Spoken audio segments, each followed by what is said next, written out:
राधा माधवा कुंज बिहारी। मित्रता रहती है तो टीचर से रहती है और दूसरा स्त्रियों से रहती है, क्योंकि घर की गुरु कौन? पहला गुरु कौन? स्त्रियां।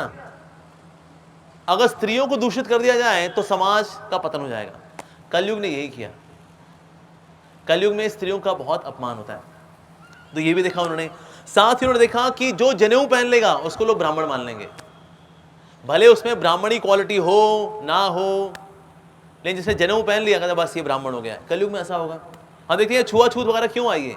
ऊंची जाति, नीची जाति, ये निचली जाति के व्यक्ति ने मुझे छू लिया, मुझे स्नान करना पड़ेगा। ये सब बातें कहाँ से आई? ये तथाकथित ब्राह्मणों से आई, जो ब्राह्मण तो थे नहीं, ना व्यवहार से, ना आचार से, ना विचार से। लेकिन क्या किया उन्होंने? जनेऊ पहन लेगा। जनेऊ, अरे जनेऊ तो फ्री का मिलता है भाई, पहन लेंगे, बस दिखावा करेंगे, दान दक्षिणा लेंगे, ऐसा अपना जीवन जिएंगे। ऐसे लोगों को देख करके भी नारद मुनि बहुत दुखी हुए। साथ ही उन्होंने देखा कि अगर किसी व्यक्ति के पास पैसा होगा तो उसको पुण्यात्मा माना जाएगा। जब वो पैसे वाला है पुण्यात्मा है, और जो गरीब होगा भले चरित्रवान हो, लोग उसकी भर्त्सना करेंगे। ये भी कलयुग में होगा। साथ ही हर चीज अपने सार को खो देगी। विशेष रूप से सब्जियां, अन्न, फल, ये अपने एसेंस को खो देंगे। इसलिए देखो हम जो फल वगैरह भी खाते हैं, लोग कुछ फर्क पड़ता ही नहीं। फल खाते हैं, कहते हैं जी वो स्वाद ही नहीं है इसके अंदर, इंजेक्शन लगाने पड़ते हैं उसके अंदर चाशनी के, तब जाके उसमें थोड़ा बहुत कुछ स्वाद आता है। और हाइब्रिड होंगे, यानी कि बीज भी जो होंगे वो हाइब्रिड होंगे, यानी कि एक किस्म को दूसरी किस्म के साथ मिक्स करके अशुद्ध रूप में चीजों को प्रस्तुत किया जाएगा। जैसे बाहर पता है कितने बड़े बड़े कद्दू होते हैं, विदेशों में इतने बड़े बड़े कद्दू होते हैं। इतना बड़ा कद्दू कैसे हो सकता है? लेकिन इस प्रकार से सब्जियां तो होंगी, लेकिन उनमें न्यूट्रिशन नहीं होगा, पोषण देने की शक्ति नहीं होगी। जो ज्ञानी होंगे उनमें ज्ञान का सार नहीं होगा। यानी ज्ञानी व्यक्ति क्या करेगा? ज्ञानी व्यक्ति ही चरित्रहीनता के कार्य करेगा। इसमें देखते हैं कई बार कई महात्मा जी होते हैं जो सो कॉल्ड महात्मा है, कथावाचन भी करते हैं, लेकिन फिर कुछ गलत कार्य भी कर बैठते हैं। होता है ऐसा, बिल्कुल होता है। तो हर वस्तु जो है अपना सार खो बैठेगी। स्त्री और पुरुष साथ रहेंगे अग्रीमेंट पे, कहते हैं बस तेरे को मैं पसंद, मैं तेरे को पसंद, चल कमरा लेते हैं, यहाँ पर साथ रहते हैं। इसको बोलते हैं लिव इन। हमको लगता है लिव इन के बारे से हमें पता है, शास्त्र को पहले से पता है, भागवतम पहले से जानता है कि लोग इस तरह से कॉन्ट्रैक्चुअल मैरिज करेंगे, 6 महीने के लिए साथ रहेंगे, फिर तू अपने रास्ते में अपने रास्ते, ऐसा हुआ करेगा। साथ ही पति पत्नी गृहस्थ आश्रम में कभी संतुष्ट नहीं रहेंगे। अब वो पति पत्नी चाहे कुछ कितनी पसंद कर लें, गुड़ मिला लें, लेकिन कलयुग में पति पत्नी संतुष्ट नहीं रह पाते एक दूसरे के साथ। दोनों की दूसरे शिकायतें रहती हैं। और ऐसा नहीं कि दोनों बड़े मतलब बहुत ही पवित्र है, ना, दोनों कोई शिक्षा नहीं है, इसलिए दोनों ही दूसरे से असंतुष्ट हैं। ब्रह्मचर्य का पालन कोई नहीं करेगा, कोई बिरला ही होगा जो कि ब्रह्मचर्य का पालन कर पाए कलयुग के अंदर, बहुत ही बिरला होगा। इसलिए रेकमेंडेड आश्रम है कलयुग के लिए गृहस्थ आश्रम, कि भाई और किसी आश्रम में तो रहने का बूता है नहीं, तो ऐसा करो कम से कम गृहस्थ आश्रम में रह लो। गृहस्थी में नहीं, गृहस्थ आश्रम में। गृहस्थी में कई लोग होते हैं, लेकिन गृहस्थ आश्रम में कोई होता है। हालांकि वो लोग बोलते हैं हालांकि गृहस्थ आश्रम सबसे बड़ा आश्रम है, पर एक्चुअली कलयुग के अंदर गृहस्थ आश्रम बहुत छोटा सा आश्रम है। ज्यादातर लोग गृहस्थी में हैं, अस्त है, व्यस्त है, त्रस्त है, चारों खाने पस्त हैं, क्योंकि वो गृहस्थ है।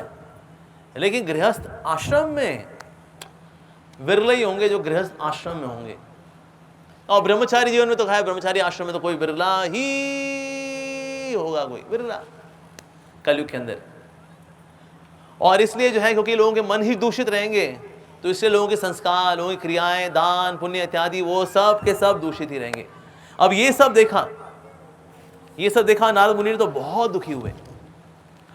तो ऐसी दुखी अवस्था में नारद मुनि पहुंचे यमुना नदी के किनारे।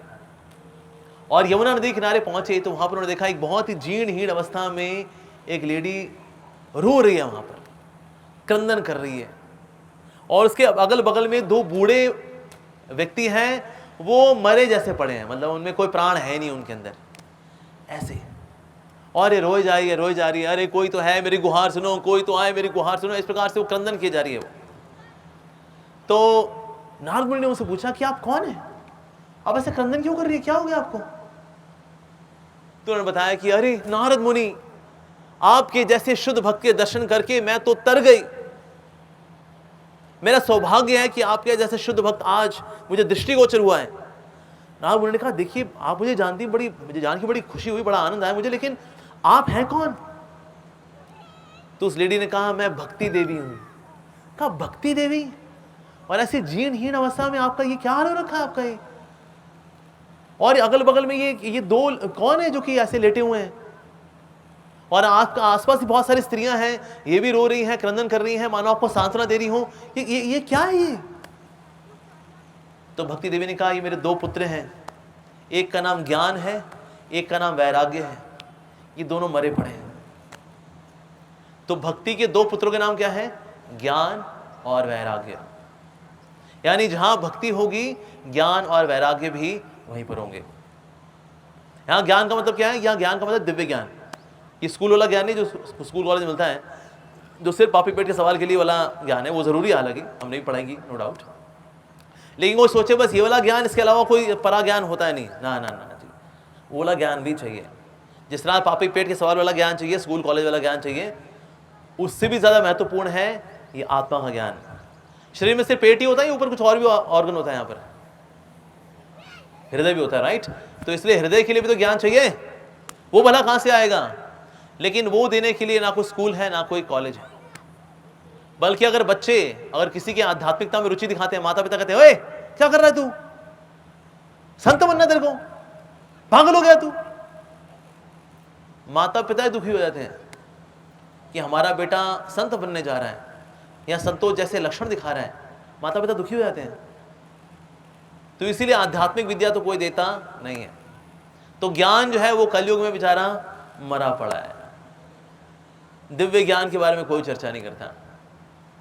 ऐसा अभी हम देखें, अगर कथावाचक में हालांकि आप लोग आए, बड़े धन्यवाद। लेकिन अगर यहाँ पर एक कथा चल रही होती है अगर कि किस प्रकार से काले पैसे को सफेद करें, तो शायद ये दीवारों तक लोग चिपक चिपक के बैठे होते और सुनने के लिए आते हुए काला पैसा सफेद कैसे करना है। लेकिन हरी कथा सुनने के लिए कुछ लोग यहाँ पाते हैं, जैसे आप सब आए यहाँ पर, बड़ा धन्यवाद।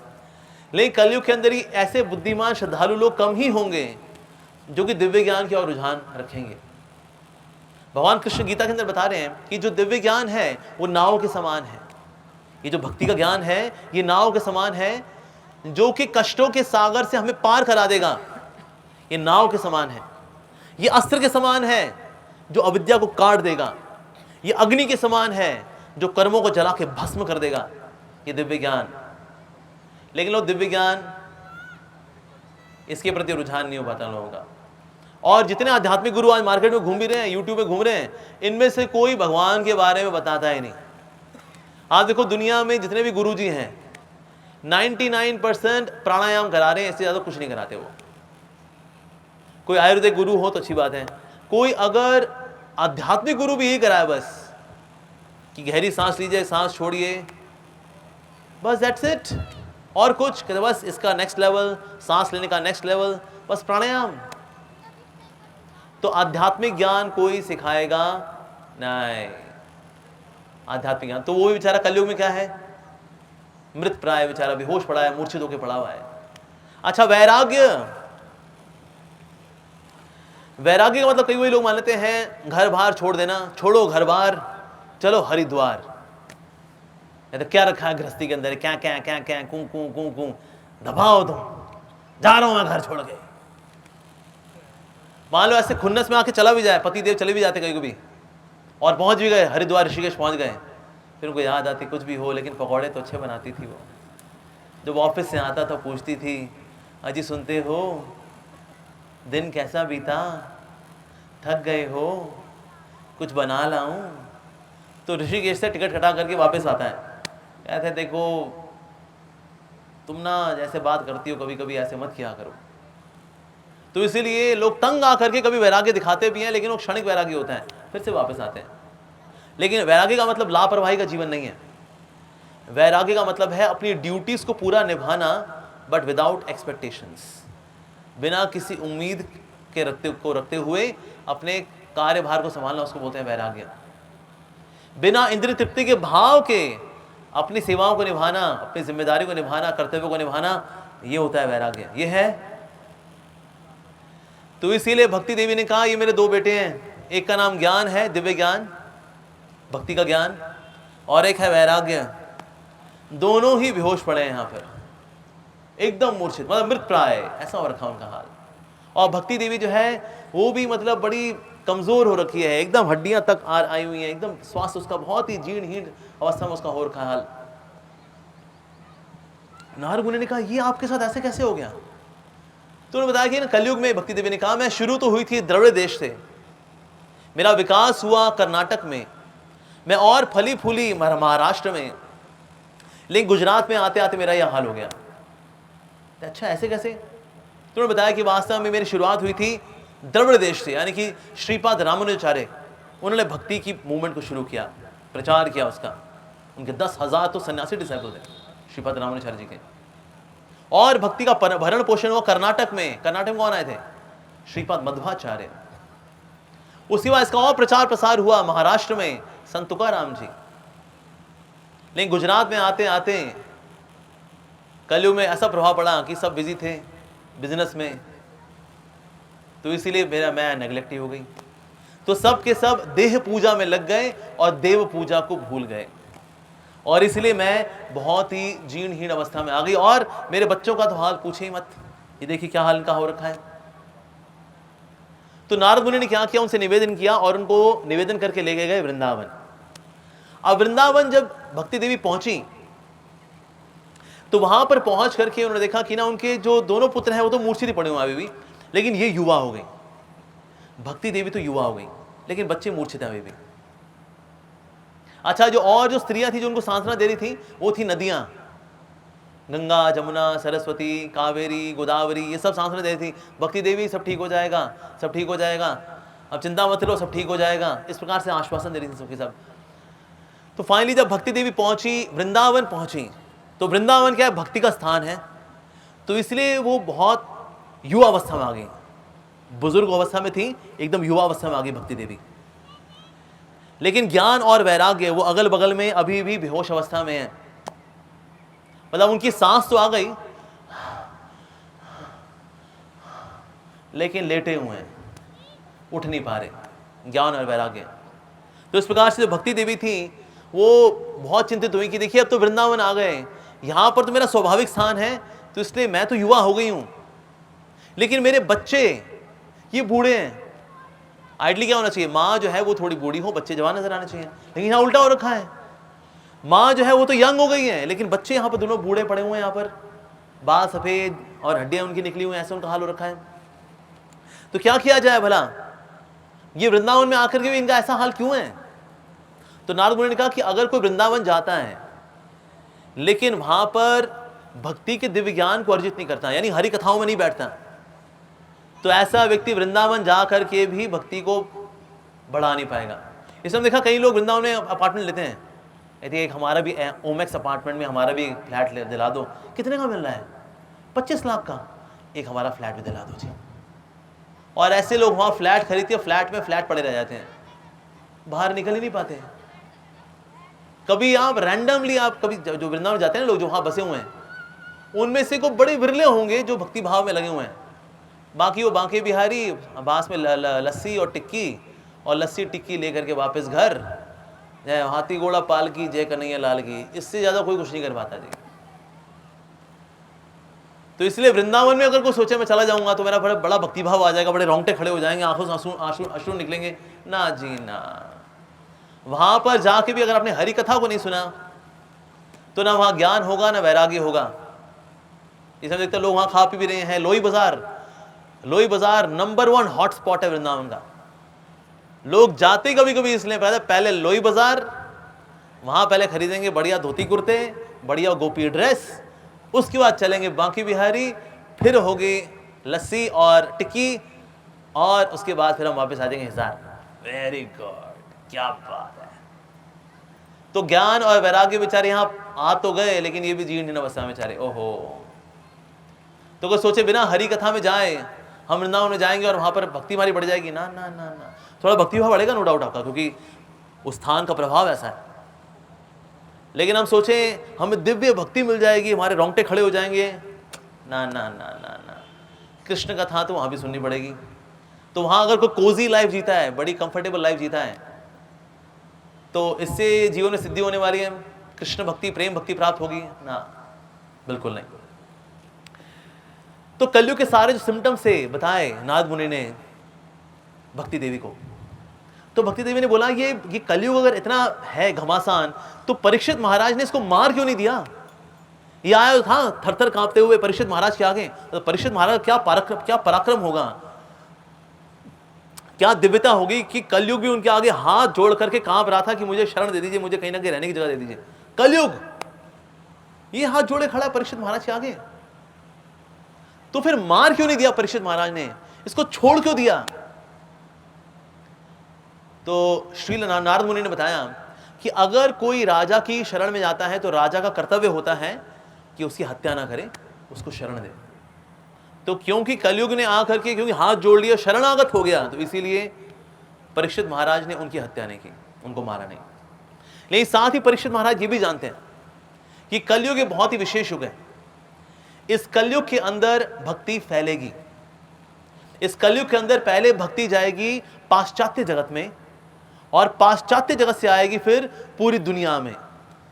अब कहीं ना कहीं पद्म पुराण के अंदर जो कथा आती है, जो नारद मुनि बता रहे हैं कि भक्ति देवी भारत भूमि छोड़ करके पाश्चात्य जगत जाएगी, ये बेसिकली इंडिकेशन हो रहा है किसकी ओर?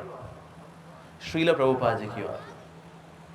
सो इवन पद्म पुराण के अंदर इनडायरेक्टली श्रील प्रभुपाद जी का गुणगान आता है कि भक्ति देवी भारत को छोड़ के जाएंगी विदेशों में, और फिर विदेशों से जब आएंगी तो भारत में फैलेगी, सब जगह फैलेगी फिर ये भक्ति। और ऐसा आज ऐसा हो भी रहा है। भक्ति की शुरुआत वैसे कहाँ से होनी चाहिए थी? भारत से। और हमारे श्रील प्रभुपाद जी ने बड़ा प्रयास किया था कि लोग भक्ति लें, लेकिन भारतवासियों के साथ क्या है, एक बड़ी अजीबोगरीब चीज़ है। हम भारतवासी कहीं ना कहीं संतृप्त हो चुके हैं कि हम आध्यात्मिक है जी, हम जानते हैं कृष्ण भगवान के बारे में, अरे हम तो यादव हैं, अरे हम जानते हैं हम लोग।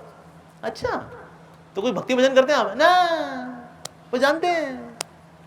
तो ये जो संतृप्तता की जो भाव है, कॉम्प्लेसेंसी है इंडियंस के अंदर, इसीलिए कोई भक्त जो बनी ना प्रभुपाद जी के पास। प्रभुपाद जी ने कहा चलो ठीक है, हम सीधे चलते हैं विदेश।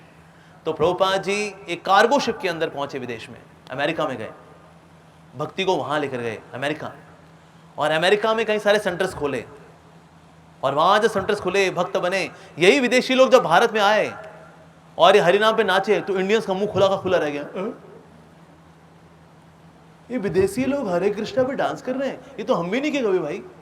जितना ये हरे कृष्णा ये करते हैं उतना तो भगवान का नाम हम भी कभी नहीं लिए, ओ तो हमें भी करना चाहिए।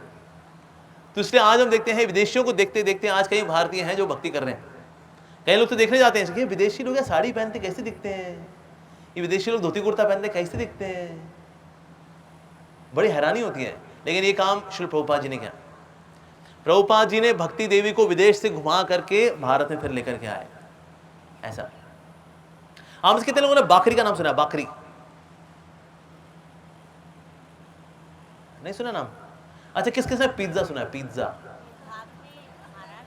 हाँ जी बिल्कुल। अच्छा, पिज्जा किस किसने सुना है? पिज्जा सबने सुना है ना। पर पता है पिज्जा है क्या? पिज्जा बाकरी का इटालियन वर्जन है। लेकिन हम लोग बाकरी जानते हैं नहीं। महाराष्ट्र में ये किसानों का फूड माना जाता है। इट्स अ थिक पराठा, उसके ऊपर घी ढेर सारा, और उसके ढेर सारी सब्जी होती है, उसको रोल करके या फिर उसको ऐसे खा जाता है। किसान मेहनत करके आता है ना, तो घी की जगह ले ली चीज ने, और सब्जी की भुर्जी जो थी उसके ऊपर आ गया कैप्सिकम, ये वो आ गया जी। तो वो चला, वो विदेश गया। वो गया कहां पर? वो गया स्पेन में, ठीक है जी। वो गया यूरोप में, पोर्तुगीज में, वहां पर गया, इटली में गया। लेकिन इटली पे किसका राज हुआ? अंग्रेजों का। तो इसीलिए जब यही बाकरी जब विदेशों में गई, यूरोप से होते हुए फिर यूएसए गई, और यूएसए से फिर ये आया पापा जोन्स पिज्जा, फिर ये आया डोमिनोज पिज्जा। अब देखो पिज्जा सब जानते हैं, पार्टी मतलब पिज्जा। सर ये तो बाकरी है। बाकरी क्या होती है? हम तो बाघ बकरी चाय जानते हैं, लेकिन ये बाकरी। तो भक्ति तो यही की थी, ये भक्ति का बाकरी ये यही की है, लेकिन लोग नहीं पहचाने। जैसे अभी यहाँ किसी को नहीं पता बाकरी क्या होती है, लेकिन पिज्जा सबको पता है। तो भक्ति देवी जब यहाँ रही तो हम बेहोश रहे, हम भारतवासी। यही भक्ति देवी जब विदेश से घूम करके जब आई यहाँ पर तो हमको बड़ा होश आया, अरे हमें भी करना चाहिए, हरे कृष्ण, हरि बोल, हरि बोल। तो नारद मुनि ने इस बात की प्रेडिक्शन की है, इस बात की भविष्यवाणी की कि भविष्य में ऐसा होगा कि आप भक्ति देवी इस कलयुग में आप जाएंगी विदेशों में, ये भारत भूमि छोड़ करके, और फिर से आएंगी और फिर हर एक घर में आपका प्रवेश होगा भक्ति का। और ऐसा वाकई में होगा, और ऐसा वाकई में हो भी रहा है। आपको जान के बड़ी खुशी होगी, आज चाइना के अंदर 20,000 हरे कृष्णा डिवोटीज हैं। कितने? 20,000। और चाइना के कॉन्स्टिट्यूशन में लिखा है, उनके संविधान में लिखा है, चाइना एक नास्तिक देश है। ये उनके संविधान में लिखा है। ऐसे देश के अंदर 20,000 हरे कृष्णा भक्त हैं। रशिया जो एक कम्युनिस्ट कंट्री है, वहां पर 4 लाख हरे कृष्णा डिवोटीज हैं। कितने? 4 लाख। और सबसे अधिक तीव्रता से जो बढ़ने वाला आज धर्म है रशिया के अंदर, वो है हिंदू धर्म। And credit goes to Srila Prabhupada. आज कई हरे कृष्णा डिवोटीज हैं, चाहे वो यूक्रेन हो या रशिया हो, मॉस्को हो, कहीं पे भी आप जाइए। भक्ति देवी अब बाहर ट्रैवल करेंगी और ट्रैवल करके भारत में भी आएंगी, और इस प्रकार से सबके हृदय में वास होगा भक्ति देवी का, सबके घरों में वास होगा भक्ति देवी का। और साथ ही नारद मुनि ने कहा सबसे महत्वपूर्ण बात कि कलयुग में भगवान के नाम के संकीर्तन के द्वारा, हरि नाम संकीर्तन के द्वारा लोग आत्म साक्षात्कार को प्राप्त कर पाएंगे। तो इसलिए आप कोई बड़ी तपस्या नहीं करनी है, कहीं हिमालय पे नहीं जाना। हिमालय पे अगर हम चले जाएंगे वहां में छींकें लग जाएंगी, निमोनिया हो जाएगा हमें, तो इसलिए वो व्यवहारिक भी नहीं है। जंगल चले जाएंगे हम लोग, जंगल में हमको वहाँ शेर चीते खा जाएंगे हमें, कहीं देख वो तपस्या कर रहा है, आओ उसके ऊपर पार्टी करें। तो इसलिए जंगल भी नहीं जाना। अब जहाँ पर है वहीं पर रह करके हरिनाम संकीर्तन के द्वारा आपका कल्याण हो जाएगा। एक समय ऐसा हुआ था, वेद व्यास जी निकले, वेद व्यास जी स्नान करके निकले यमुना नदी से और बोल रहे थे कलयुग की जय हो, कलयुग की जय हो, कलयुग की जय हो। तो वहां जो ऋषि मुनि थे उन्होंने कहा वेद व्यास जी अब क्या बोल रहे हैं, कलयुग की जय हो, कलयुग की जय हो। शायद आपको सतयुग बोलना होगा, वो गलती से आपको जुबान से निकला होगा कलयुग। उन्होंने कहा ना ना ना ना, कलयुग की जय हो। क्योंकि जो सतयुग में 60,000 साल तपस्या करके प्राप्त नहीं होता, वो कलयुग में हरि नाम संकीर्तन करके प्राप्त होगा। इतना सौभाग्यशाली युग है वो। तो जो लोग कलयुग में जन्म लेंगे और उसमें जो सुमेधसाम, जो वाकई में बुद्धिमान होंगे, वो हरि नाम संकीर्तन में भाग लेंगे, जो समझदार होंगे वाकई में। इसीलिए जो बड़ी बड़ी तपस्या से प्राप्त नहीं होता, वो हरि नाम संकीर्तन से प्राप्त हुआ कलयुग के अंदर। इसलिए कलयुग की जय हो। तो ये आश्वासन दिया नारद मुनि ने कि क्यों परीक्षित महाराज ने कलयुग को मारा नहीं, क्योंकि कलयुग में भगवान के नाम के कीर्तन से सब कुछ प्राप्त होगा और घर घर में हे भक्ति देवी आपका वास होगा, वो समय आएगा। लेकिन भक्ति देवी जो है वो सोच रही थी लेकिन ऐसा कैसे हो सकता है, कलयुग में क्या वाकई में ऐसा होगा? हाँ बिल्कुल होगा। अभी आप थोड़ी हैरान हो रखे हैं क्योंकि आप बड़ी जीर्ण अवस्था में थी, बच्चे आप कैसे बेहोश पड़े हैं, बल्कि भगवान विष्णु ने, भगवान नारायण ने आपको सेविका भी दी थी एक। उस सेविका नाम था मुक्ति, मोक्ष, मुक्ति। लेकिन क्योंकि कपटी पाखंडी खूब हो गए तो मुक्ति ने कहा भाई मैं तो चली, ये बहुत ही बेकार जगह कलयुग, मैं चली। तो मुक्ति वापस वैकुंठ चली गई। तो बीच बीच में जब आप बुलाती हैं उनको, यानी भक्ति देवी जब आप बुलाती हैं तो बीच में आती है, सेवा करती है, वापस वैकुंठ चली जाती है। वो कहते यहाँ नहीं रहना जी मेरे को, कलयुग जो है बड़ा टेढ़ा मेढ़ा स्थान है, इसलिए ये तो पाप से भरा हुआ है, पाखंड से, कपट से भरा हुआ है, इसलिए मैं तो चली। तो इसलिए मुक्ति जो है वो आती नहीं, नीचे आती है, आपके ऑर्डर पे आती है, क्योंकि आपकी सेविका है। मालकिन जब बुलाएंगी तो सेविका को आना पड़ेगा। तो मालकिन है भक्ति, सेविका है मुक्ति, तो आके कभी कभी वो सेवा कर देती है यहाँ पर, फिर वापस चली आती है। लेकिन ज्ञान वैराग्य का क्या किया जाए, इनको भला कैसे उठाया जाए? तो नारद मुनि ने क्या किया, उनको हिलाया, ज्ञान उठो, वैराग्य उठो, उठो, ज्ञान उठो बेटा, वैराग्य बेटा उठो, ज्ञान बेटा, अरे ये तो उठ नहीं रहे। तो उनका हिलाना है कर्म, कर्मों के द्वारा ज्ञान और वैराग्य को प्राप्त नहीं कर सकते। कोई सोचे मैं जबरदस्ती हिला हिला के हम ज्ञान और वैराग्य ले लेंगे हम, ना ना ना जी। उसके बाद फिर नारद मुनि ने उनके कानों में उपनिषदों के श्लोक बोले, वेदों के, उपनिषदों के, इवन भगवत गीता के श्लोक बोले। ये बोलने पे वो उठ तो गए,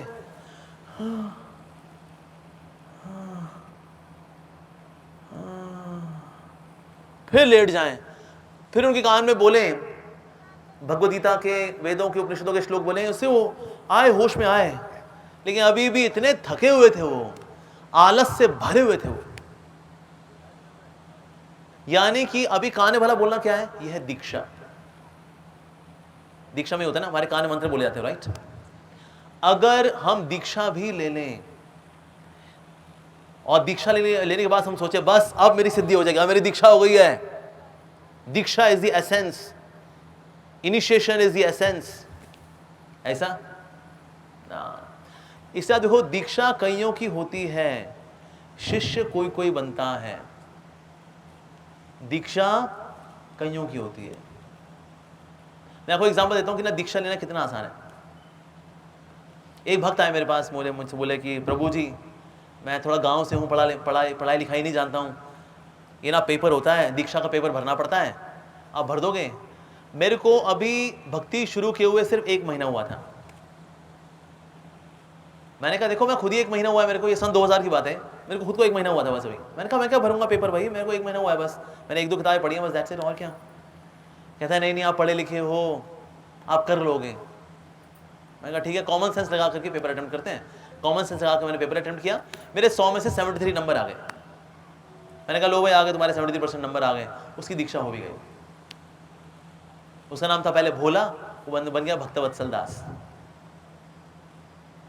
हालांकि मैंने बहुत गलत काम किया, कभी भी किसी का दीक्षा का पेपर नहीं भरना चाहिए, दयावश भी नहीं करना चाहिए। कहते भाई योग्यता अपनी साबित करो और दीक्षा लो। लेकिन मैं नया था, मुझे अकल नहीं थी, तो मैंने किसी का दीक्षा का पेपर भर भी दिया।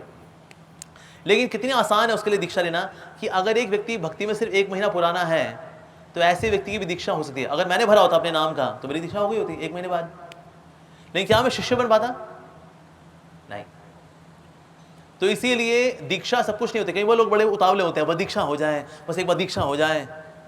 उनको लगता है शायद दीक्षा होगी तो शायद पेट में गुदगुदी होगी, रोंगटे खड़े हो जाएंगे, ऐसे बाल खड़े हो जाएंगे हमारे, और ऐसा कुछ होगा हमारे साथ, आनंद की हमारे एक झंझनाहट होगी शरीर के अंदर जब दीक्षा होगी तो, और गुरु के आगे हम लोट पोट रहे होंगे, और दीक्षा हो गई, दीक्षा हो गई। कई लोग करते हैं काम, नौटंकीबाजी।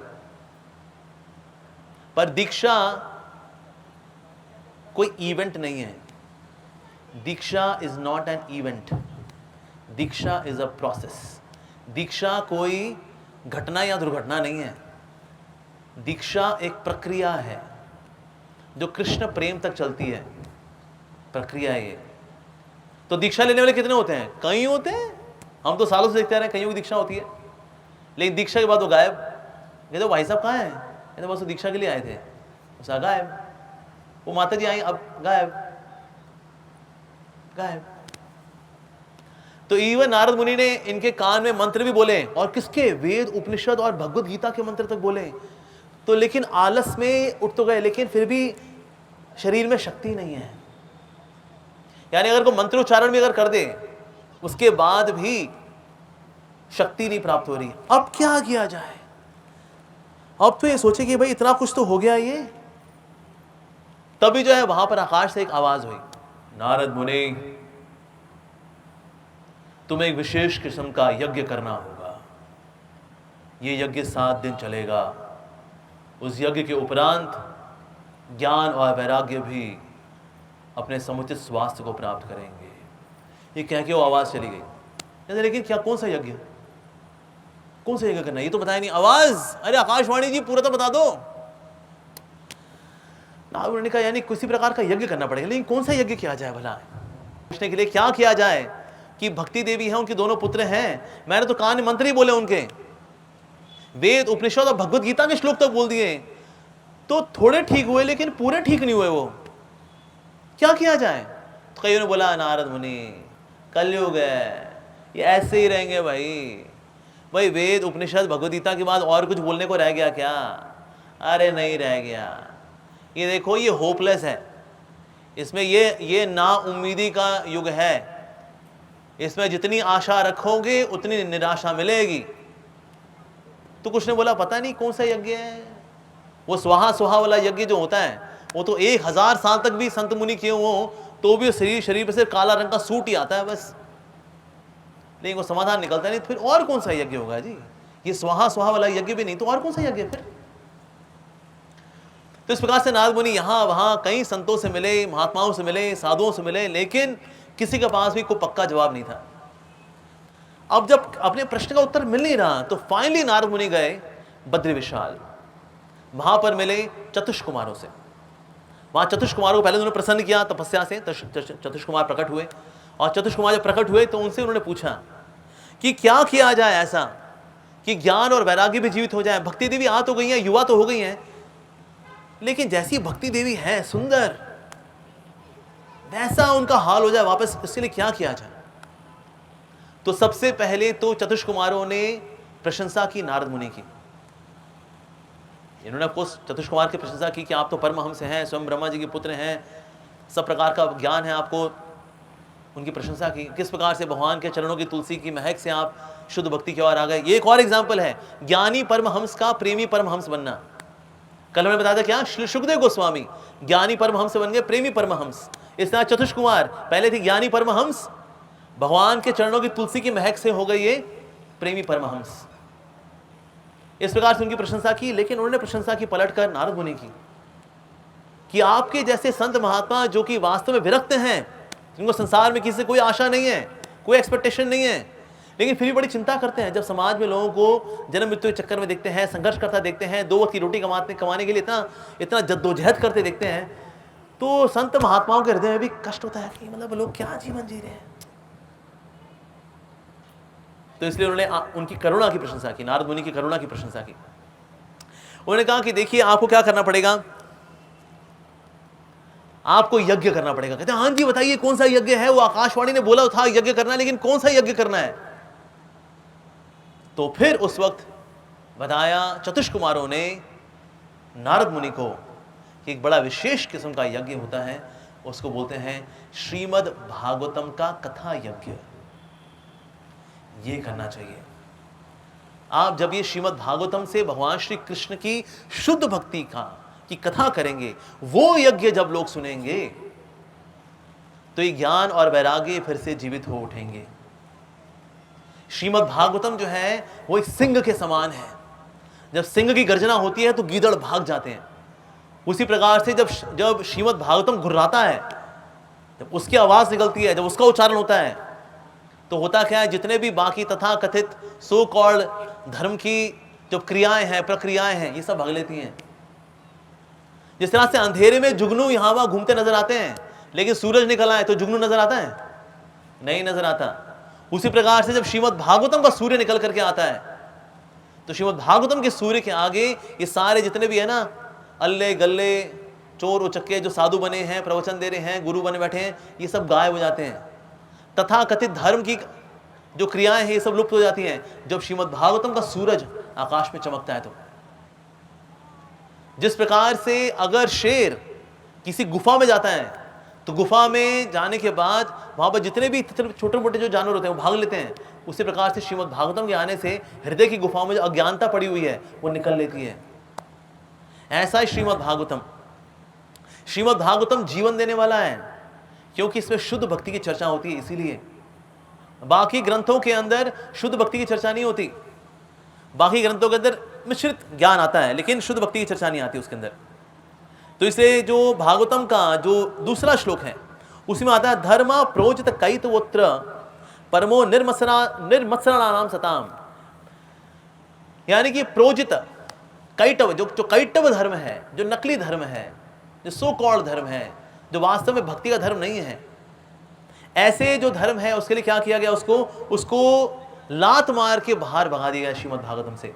ऐसा है श्रीमद् भागवतम। धर्म प्रोजित कैतवोत्र परमो निर्मत्सराणाम सताम वेद्य वास्तवमत्र वस्तु शिवदम तापत्रयोन्मूलनम श्रीमद् भागवते महामुने कृते किं वा परैरीश्वरा सद्यो हृदयवरुद्य नेत्र कृतभि शुश्रूषुभि तत्क्षणात्। तत्क्षणात् क्या होगा? तत्क्षणात् जितना भी अशुभ है, अमंगल है, वो चला जाएगा और हृदय के अंदर जो भी अभद्र हैं वो चले जाएंगे। ऐसा है श्रीमद् भागवतम। और जो वास्तव वस्तु है वो बताने वाला है। भगवान कृष्ण गीता के अंदर बोले सर्वधर्मान परित्यज्य माम एकम शरणं व्रज, यानी संसारिक धर्मों को त्याग दो, यानी अभी त्यागा नहीं है पर त्याग दो, फिर मेरी शरण में आओ, यानी अभी तक त्यागा नहीं है पर त्यागना है। लेकिन श्रीमद् भागवतम का ये पहले स्कंद के पहले अध्याय का दूसरा श्लोक है। इसके अंदर क्या आ रहा है कि जितने भी कैटव धर्म हैं उनको त्याग दिया गया है। धर्मा प्रोजित कैटवोत्तर परमो निर्मत्सराणाम सताम।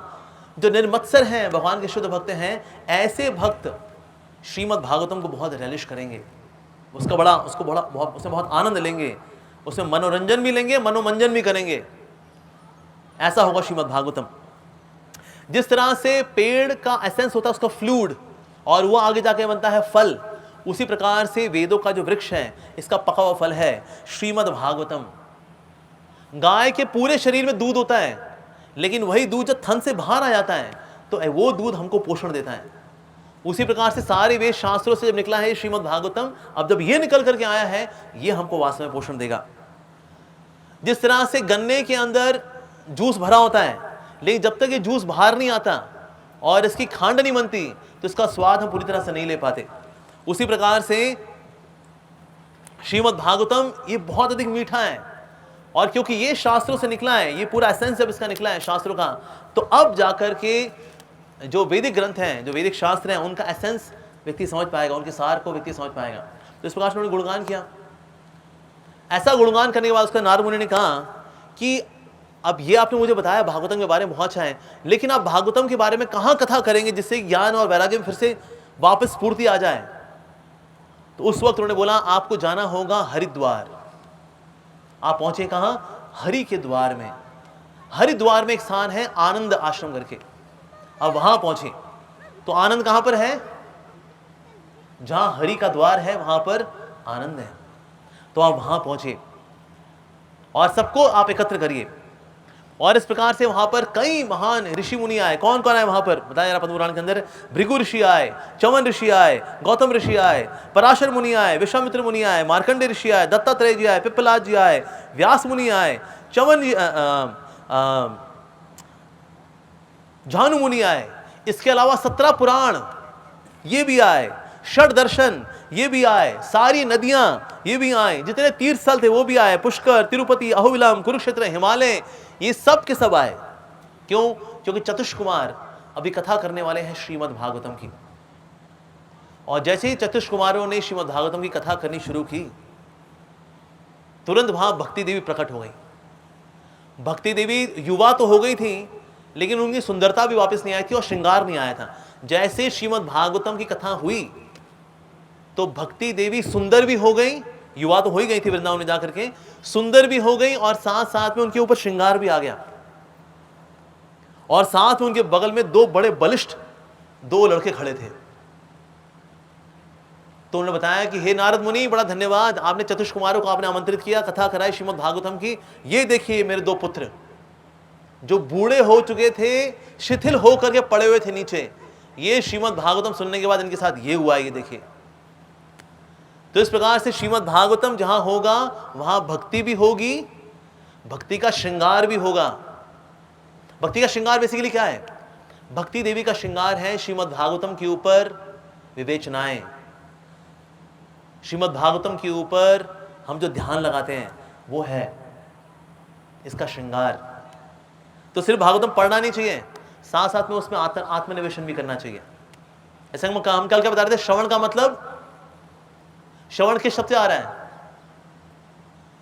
श्रवण किस शब्द से आ रहा है? च्यवन। च्यवन मतलब चबाना। यानी जितना हम भागवतम को पढ़ें, एक तो बोल बोल के पढ़ना चाहिए। भागवतम मन में पढ़ने वाली चीज नहीं है। कई बार लोग भागवतम मन में पढ़ते होते सिर्फ, ना ना ना ना ना, भागवतम उच्चारण करने की चीज है। उच्चारण करना चाहिए, गाना चाहिए हो सके तो इसको, और साथ ही गाते हुए इसके अर्थों पे मनन करना चाहिए। तो श्रवण पूरा होता है मनन के द्वारा, और उसके बाद फिर निधिध्यासनम, यानी कि इसको कैसे हम प्रैक्टिकली अप्लाई करें, इसके द्वारा। इस प्रकार से श्रवण की विधि पूरी होती है। तो इसलिए हम जब श्रीमद् भागवतम पढ़ते हैं, इसका उच्चारण करते हैं, इसको गाते हैं, तो भक्ति देवी अपने सुंदर स्वरूप में पूरे श्रृंगार के साथ, अपने 2 बलिष्ठ पुत्रों के साथ, ज्ञान और वैराग्य इनके साथ कहां प्रकट होंगी? हृदय के अंदर। कलयुग में भक्ति देवी कहां रहती हैं? भक्तों के हृदय के अंदर। भक्ति वैसे ज्ञान और वैराग्य पे निर्भर नहीं करती, ज्ञान और वैराग्य भक्ति पे निर्भर करते हैं। जहां मम्मी है वहां बच्चे अपने आप जाते हैं।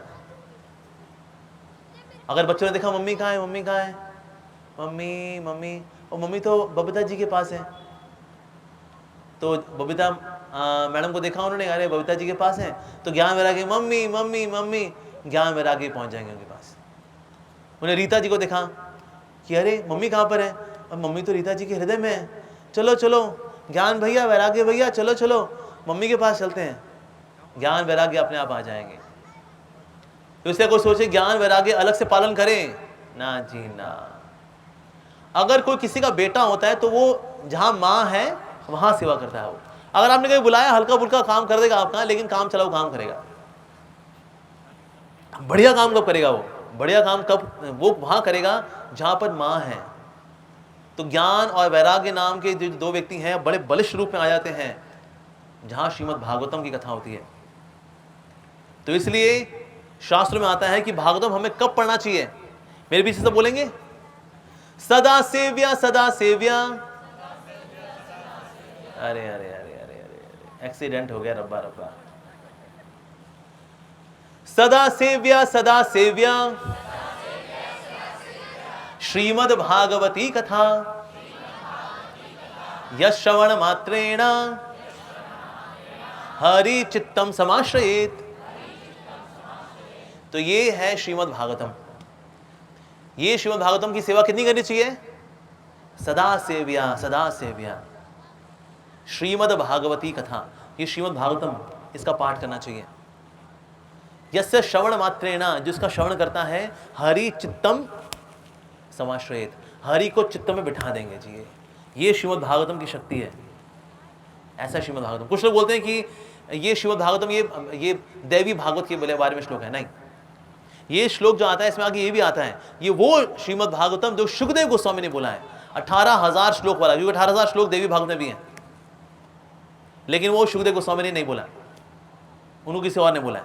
एक मेधा नाम के ऋषि, उनसे उनकी बातचीत शुरू होती है, लेकिन उसमें उसकी शुरुआत कैसे होती है? एक सामान्य व्यक्ति है, एक राजा है, दोनों का धन लुट गया है, दोनों आपस में झगड़ा झाटी कर रहे हैं। फाइनली एक मेधा नाम के साधु के पास जाते हैं, उससे फिर वो कथा सुनते हैं किस प्रकार से धन को वापस लेके आया जाए। तो ऐसी शुरुआत होती है देवी भागवत कथा की। लेकिन श्रीमद् भागवतम की शुरुआत कैसे हो रही है कि जो कैटभ धर्म है उसको तो लात मार के भगा दिया गया है। सांसारिक लोलुपता, सांसारिक लाभ धर्म, ना ना ना ना ना ना, ऐसे धर्म को तो लात मार के बाहर भगा दिया है जी। और होता क्या है कि देखिए, अल्टीमेटली शास्त्र का पर्पस क्या है कि भगवान से हमारी प्रीति बढ़े, रति बढ़े। अब जब भगवान से हमारी रति नहीं बढ़ रही तो धर्म पालन क्या करेंगे भाई? कोई बोले भाई ये वाला यज्ञ करा लीजिए, आपको कार मिल जाएगी, ये वाला यज्ञ करा लीजिए, आपकी 7.5 दूर हो जाएगी, ये वाला यज्ञ करा लो तो शनि की दशा कम हो जाएगी, ये यज्ञ करा लो तो राहु की 7.5 कम हो जाएगी, ये हो जाएगा, वो हो जाएगा, ये दशा शांत हो जाएगी, वह ऐसे बढ़िया हो जाएगा आपके जीवन में। अच्छा, मांगलिक हैं, मांगलिक लड़की चाहिए, फला फला यज्ञ कराइए, मांगलिक लड़की मिल जाएगी, मांगलिक लड़का मिल जाएगा, आपका दोष कम हो जाएगा, ये सब ऐसे। लेकिन ये तो धोखा हो गया भाई। फंसे तो हम भी अभी भी रह गए संसार में, जन्म मृत्यु के चक्कर में तो हम अभी भी रह गए, तो ये तो धोखा हो गया हमारे साथ। तो इसलिए ऐसे धोखे वाले धर्मों से श्रीमद् भागवतम हमको बचाता है। तो इसलिए हरि चित्तम समाश्रयेत, हरि, भगवान श्री हरि को चित्त में स्थापित करने की शक्ति है श्रीमद् भागवतम के अंदर। आप देखो, हरि जो है ना चित्त में स्थापित हो जाए, बहुत बड़ी बात है। बाकी दुनिया में सब कुछ आ जाता है लाइफ के अंदर, ये भगवान प्रभु नहीं आते। किसी और चीज के लिए अटैचमेंट डेवलप करनी हो, आसक्ति विकसित करनी हो, ऐसे विकसित हो जाती है। लेकिन प्रभु श्री हरि हैं, वहां मन नहीं लगता बस। अब तो कई लोग पूछते हैं भाई नाम जप करते हैं, मन नहीं लगता। बाकी और किसी जगह मन लगाने के लिए बोलो, अभी धक्का देना मन लगा के दिखाएंगे। चुगलियों में मन लगाओ, तुरंत मन लगता है। अहंकार में तुरंत मन लगता है। काम वासनाओं में तुरंत मन लगता है। संसारिक थर्ड क्लास फोर्थ क्लास मनोरंजन में तुरंत मन लगता है। क्या भगवान श्री हरि में कहता है जीवन में मन नहीं लगता है जी। इतने साल हो गए हमको, ये हरि चित्तम समाश्रित कैसे होगा जी? ये हरि तो चित्त में आ ही नहीं रहे, हम बल्कि चित्त हो गए। हम चित्त पड़े हुए इतने सालों से, हमारे चित्त में प्रभु नहीं आए। क्या कोई तरीका है हरि चित्तम समाश्रित करने का? हाँ जी, सदा सेव्या श्रीमद् भागवती कथा। तो इस प्रकार से भगवान श्री हरि हृदय के अंदर स्थापित हो जाते हैं। और एक बार भगवान श्री हरि आ जाते हैं श्रीमद् भागवतम की कृपा से, तो हृदय के अंदर जो भी अभद्र हैं वो नष्ट हो जाते हैं। नष्ट प्रायेषु अभद्रेषु, जो अभद्र है, all that which is unwanted, जो अभद्र है, जो कष्ट देने वाला है, दुख देने वाला है, संसार में फंसाने वाला है, नष्ट प्राय, प्रैक्टिकली उसको ऑलमोस्ट कंप्लीटली इरेडिकेट कर देगा, उन्मूलन कर देगा श्रीमद् भागवतम। ऐसा है। साथ ही उसके अंदर फिर जब गुणगान आता है श्रीमद् भागवतम का, तो ये भी आ रहा है वहां पर कि गया, काशी, पुष्कर, प्रयाग, अगर कोई जाता है लेकिन वहां भागवतम का पाठ नहीं करता, सिर्फ वहां स्नान करके आ जाता है, जय हो जय हो जय हो गया तीर्थस्थल हो गया, हमारी तीर्थ यात्रा हो गई, चलो बाहर गोलगप्पे खाएं। अब अगर कोई तीर्थों में जा करके श्रीमद् भागवतम का पाठ नहीं करता तो उसका वहां जाना व्यर्थ है। बल्कि साथ ही भागवत महात्म्य के अंदर आ रहा है कि अगर आप इन तीर्थों पे नहीं जा पाते, आप घर में बैठिए और श्रीमद् भागवतम का पाठ करिए, क्योंकि जहां श्रीमद् भागवतम का पाठ होता है वहां पर सारे तीर्थ आ जाते हैं।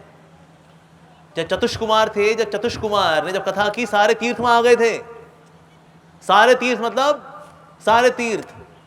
हमें सोचा अच्छा हिंदुओं की तीर्थ आ गए होंगे, नहीं, जेरूसलम भी आ गया, मक्का मदीना सब आए। भाई जहां भागवत कथा हो रही है चलो सुनने चलते हैं। सब सुनते हैं जहां भागवत की कथा होती है, शक्ति मिलती है इससे, तीर्थों को भी शक्ति मिलती है। कलयुग में जितने तीर्थ हैं वो कमजोर पड़ जाते हैं, सिर्फ 2 तीर्थों को छोड़ करके। एक है श्री वृंदावन धाम, दूसरा है मायापुर धाम। बाकी सारे तीर्थ, हरिद्वार हो, ऋषिकेश हो, तिरुपति हो, इतने भी हैं, ये सब के सब क्या करते हैं, वृंदावन और मायापुर इसकी शरण में आ जाते हैं। कहते कलयुग चल रहा है, लोग हर प्रकार के गलत सलत काम कर रहे हैं, उफ, दुखी हो रखे हैं हम ऐसे लोगों से। तो लेकिन इनको भी शक्ति मिलती है वृंदावन से और मायापुर धाम से, क्योंकि ये है भगवान के घर। तीर्थों के राजा कौन? प्रयागराज। तीर्थों का राजा बनाया किसने उनको? भगवान श्री कृष्ण ने। तो बड़े खुश थे ये, अरे वाह भाई हम तीर्थों के राजा बन गए, बहुत बढ़िया हो गए, तीर्थों के राजा बन गए हम। हाँ, तो अटेंडेंस लिया करते थे सबकी। Okay, Haridwar present sir, Rishikesh present sir, Ahobilam present sir, Tirupati present sir, okay, Dwarka present sir, सब जगह प्रेजेंट सर, ये सब present sir. Okay, Jerusalem present sir, Mecca Medina present sir, सबकी प्रेजेंट सर हो गई। Very good. तो ये बड़े खुश थे कि हम तो भाई तीर्थों के राजा हो गए, बहुत अच्छी बात है।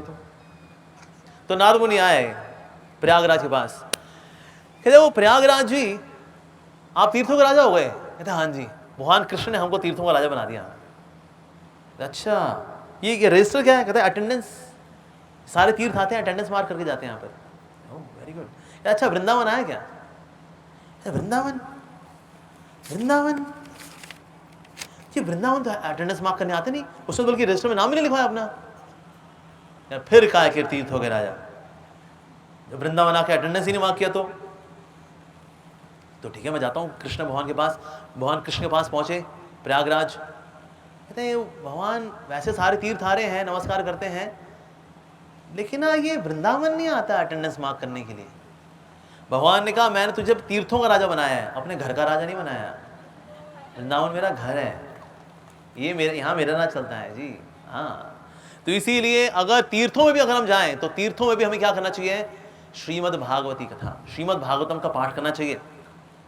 अगर कोई कोजी लाइफ चुनेगा वृंदावन के अंदर भी, बढ़िया apartment, Unitech, MX, multi storey apartment, क्या बात है, लेकिन वहां पर भागवतम नहीं पढ़ेगा तो भक्ति उसको प्राप्त होने वाली नहीं है। साथ ही लिखा है कि अगर कोई आधे श्लोक का उच्चारण करता है श्रीमद् भागवतम के, 1/4 श्लोक का भी अगर उच्चारण करता है, ऐसा व्यक्ति जो है संसारिक कल्मशों से निकल जाएगा। और अगर कोई मृत्यु के वक्त 1/4 श्लोक भी सुन लेता है तो उसको यमराज और यमदूतों की शक्ल नहीं देखनी पड़ेगी। और साथ ही अगर कोई ऐसा व्यक्ति है जो जीवन बिताता है लेकिन श्रीमद् भागवतम को नहीं सुनता, तो ऐसा व्यक्ति जीवन भर गधे की तरह सिर्फ काम करता है और कुछ नहीं करता। सुबह उठना है, कपड़े पहनने हैं, ऑफिस जाना है, काम करना है, गाड़ी से वापस आना है, ट्रैफिक में फंसना है, 2-4 गाली देनी है, फिर घर पहुंचना है, टीवी ऑन करना है, नेटफ्लिक्स मूवी देखनी है, कुछ खाना पीना है, सो जाना है, कल सुबह उठना है, तैयार होना है, सड़क पे जाना है, ट्रैफिक में फंसना है, ऑफिस में पहुंचना है, चकला बेलन है, रोटियां हैं, चपातियां हैं, भिंडी है, अरबी है, ये है, वो है, सो जाओ, खाओ पियो, थोड़ा खाओ थोड़ा निकालो, जीवन इसी में बीत जाता है। That's it। तो ऐसा व्यक्ति जो जीवन जीता तो है लेकिन श्रीमद् भागवतम के बिना और वो जीता है, ऐसा व्यक्ति गधे के समान जीता है। सिर्फ ऐसा मैं नहीं बोल रहा, ऐसा श्री सूत गोस्वामी जी ने बोला है। ये महात्मा है भागवतम का कि जो नहीं जी रहा भागवतम के अनुसार, अरे बहुत दुख की बात है, बहुत दुर्भाग्य की बात है। और साथ ही भागवतम कभी भी पढ़ा जा सकता है, दिन में, रात में, दोपहर में, कभी भी किसी भी वक्त पढ़ा जा सकता है। हमारे एक भक्त हैं, उनका बिजनेस है, तो इंडिया और यूएस से उनका ट्रैवलिंग बहुत होती है। तो जब ट्रैवलिंग करते हैं तो 17 घंटे की फ्लाइट है, 16 घंटे की फ्लाइट है, अगर हॉपिंग के साथ हुई तो 24 घंटे की फ्लाइट है। कि पहले वो उतरी दुबई में, दुबई से गए यूएस से, तो कभी 24 घंटे को क्या करेंगे, 24 घंटे में से थोड़ा समय रेस्ट करेंगे, 6 घंटा सोएंगे, बाकी 18 घंटे, 15 घंटे, 14 घंटे भागवतम पढ़ते हैं। फ्लाइट में ही उनके 6 महीने के अंदर भागवतम पूरी हो गई, फ्लाइट में ही। मैं एक वृद्धाश्रम गया था, इस वृद्धाश्रम के अंदर कल्चर ये है, सब वहाँ बूढ़े लोग रहते हैं, इनके बच्चों ने इनको त्याग दिया है, कहते हैं मॉम डैड हम चले अमेरिका, आप रहो यहाँ वृद्धाश्रम के अंदर। अब ये वृद्धाश्रम में लोग रहते हैं यहाँ पर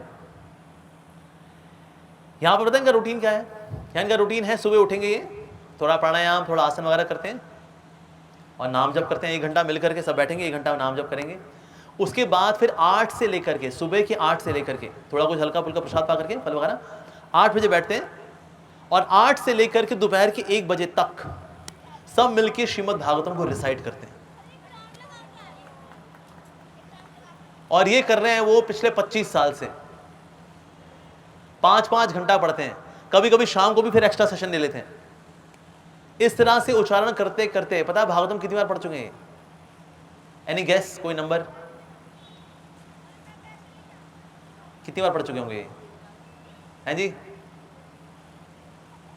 500 बार। 500 बार श्रीमद् भागवतम पढ़ चुके हैं। तो जो वृद्ध हो चुके हैं ना, उनको भी करना चाहिए। मैं देखा वृद्ध लोग क्या कर रहे होते हैं, पहले अपने बच्चों के साथ कर रहे होते थे कूची कूची को, आले मेला बच्चा। फिर जब पोते हो जाते हैं, पोतों के साथ कूची कूची को, एक दिन खुद कूची कूची को। तो जितने बुजुर्ग हैं, अपने बजाय पोतों नातियों में ही बस कूची कूची करने के बजाय उनको क्या करना चाहिए? श्रीमद् भागवतम पढ़ना चाहिए। एक ग्रुप बनाएं, इकट्ठा हो, साथ में बैठ के पढ़ाई करें। साथ इकट्ठा नहीं हो सकते, जूम में इकट्ठा हो जाएं, उसमें सबको वीडियो ऑन रखना है। लोग क्या करते हैं, वीडियो ऑफ, स्पीकर अपनी दुनिया में, सुनने वाले अपनी दुनिया में, वीडियो ऑन, सब खोलें श्रीमद् भागवतम, साथ बैठ के भागवतम पढ़ें। ये करना चाहिए। जो बुजुर्ग लोग हैं, जो बुजुर्ग हो चुके हैं, तो बुजुर्ग हो जाए, पहले बच्चों में अगर मुंह में रहेंगे, फिर पोतों में मुंह में रहेंगे, पड़पोतों में मुंह में रहेंगे, तो निकलेंगे कब फिर? तो इससे श्रीमद् भागवतम का पाठ करना चाहिए। ये कभी भी किया जा सकता है, सुबह, दोपहर, शाम, किसी भी अवस्था में किया जा सकता है। यस, लोग ट्रैवलिंग के लोग के समय पढ़ते हैं। देखा कभी कभी लोग क्यों नहीं पढ़ पाते, क्योंकि ना वो रिचुअल में बड़ा फंस जाते हैं।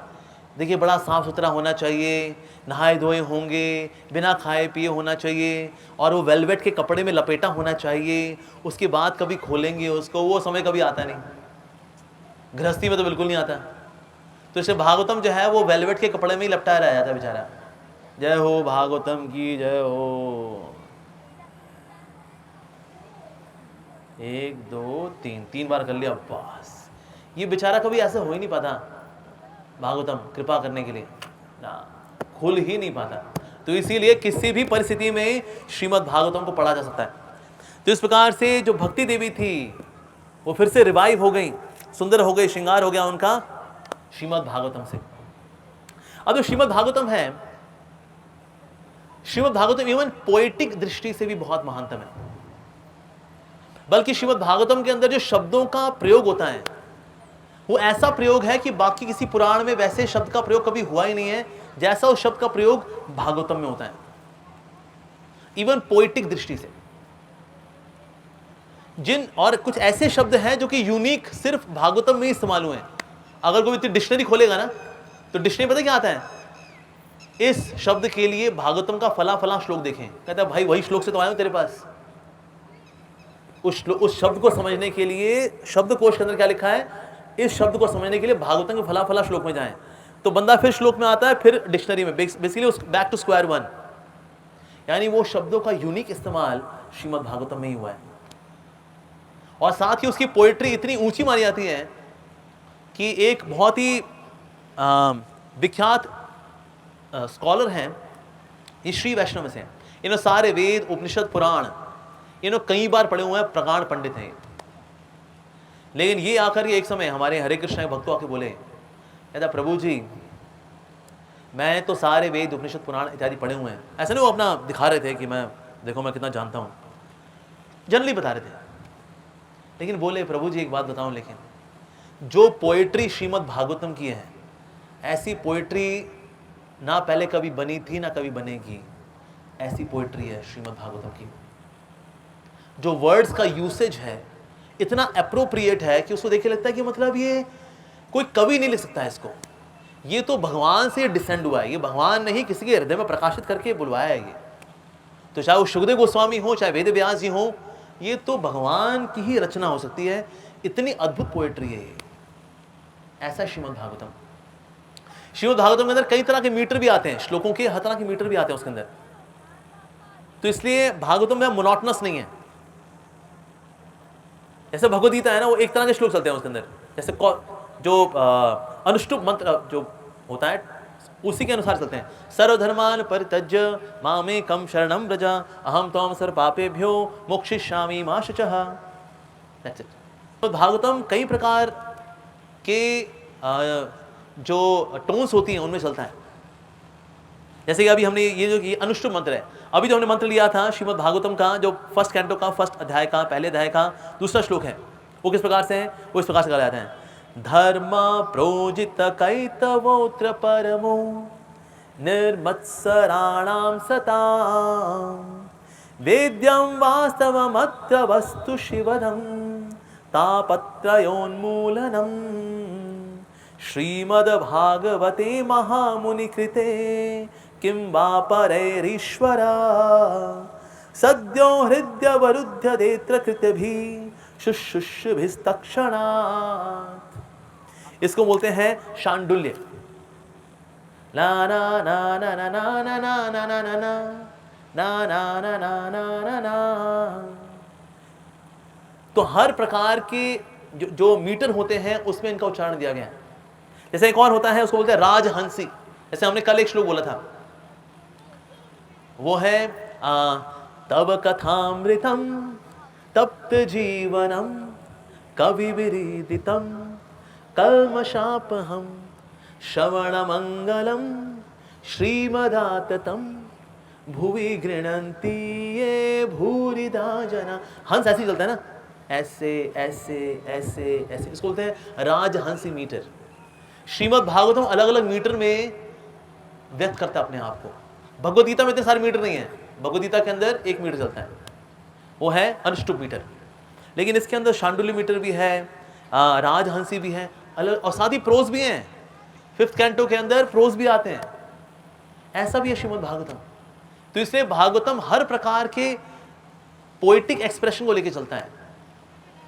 इवन संस्कृत स्कॉलर्स होते हैं, अगर कोई बहुत संस्कृत स्कॉलर है तो इवन संस्कृत बोलने वालों की जो दुनिया में बोला था, ए भाई तूने संस्कृत पढ़ी हुई है? कहता हाँ मैंने 10 साल संस्कृत पढ़ी, मैंने 15 साल संस्कृत पढ़ी।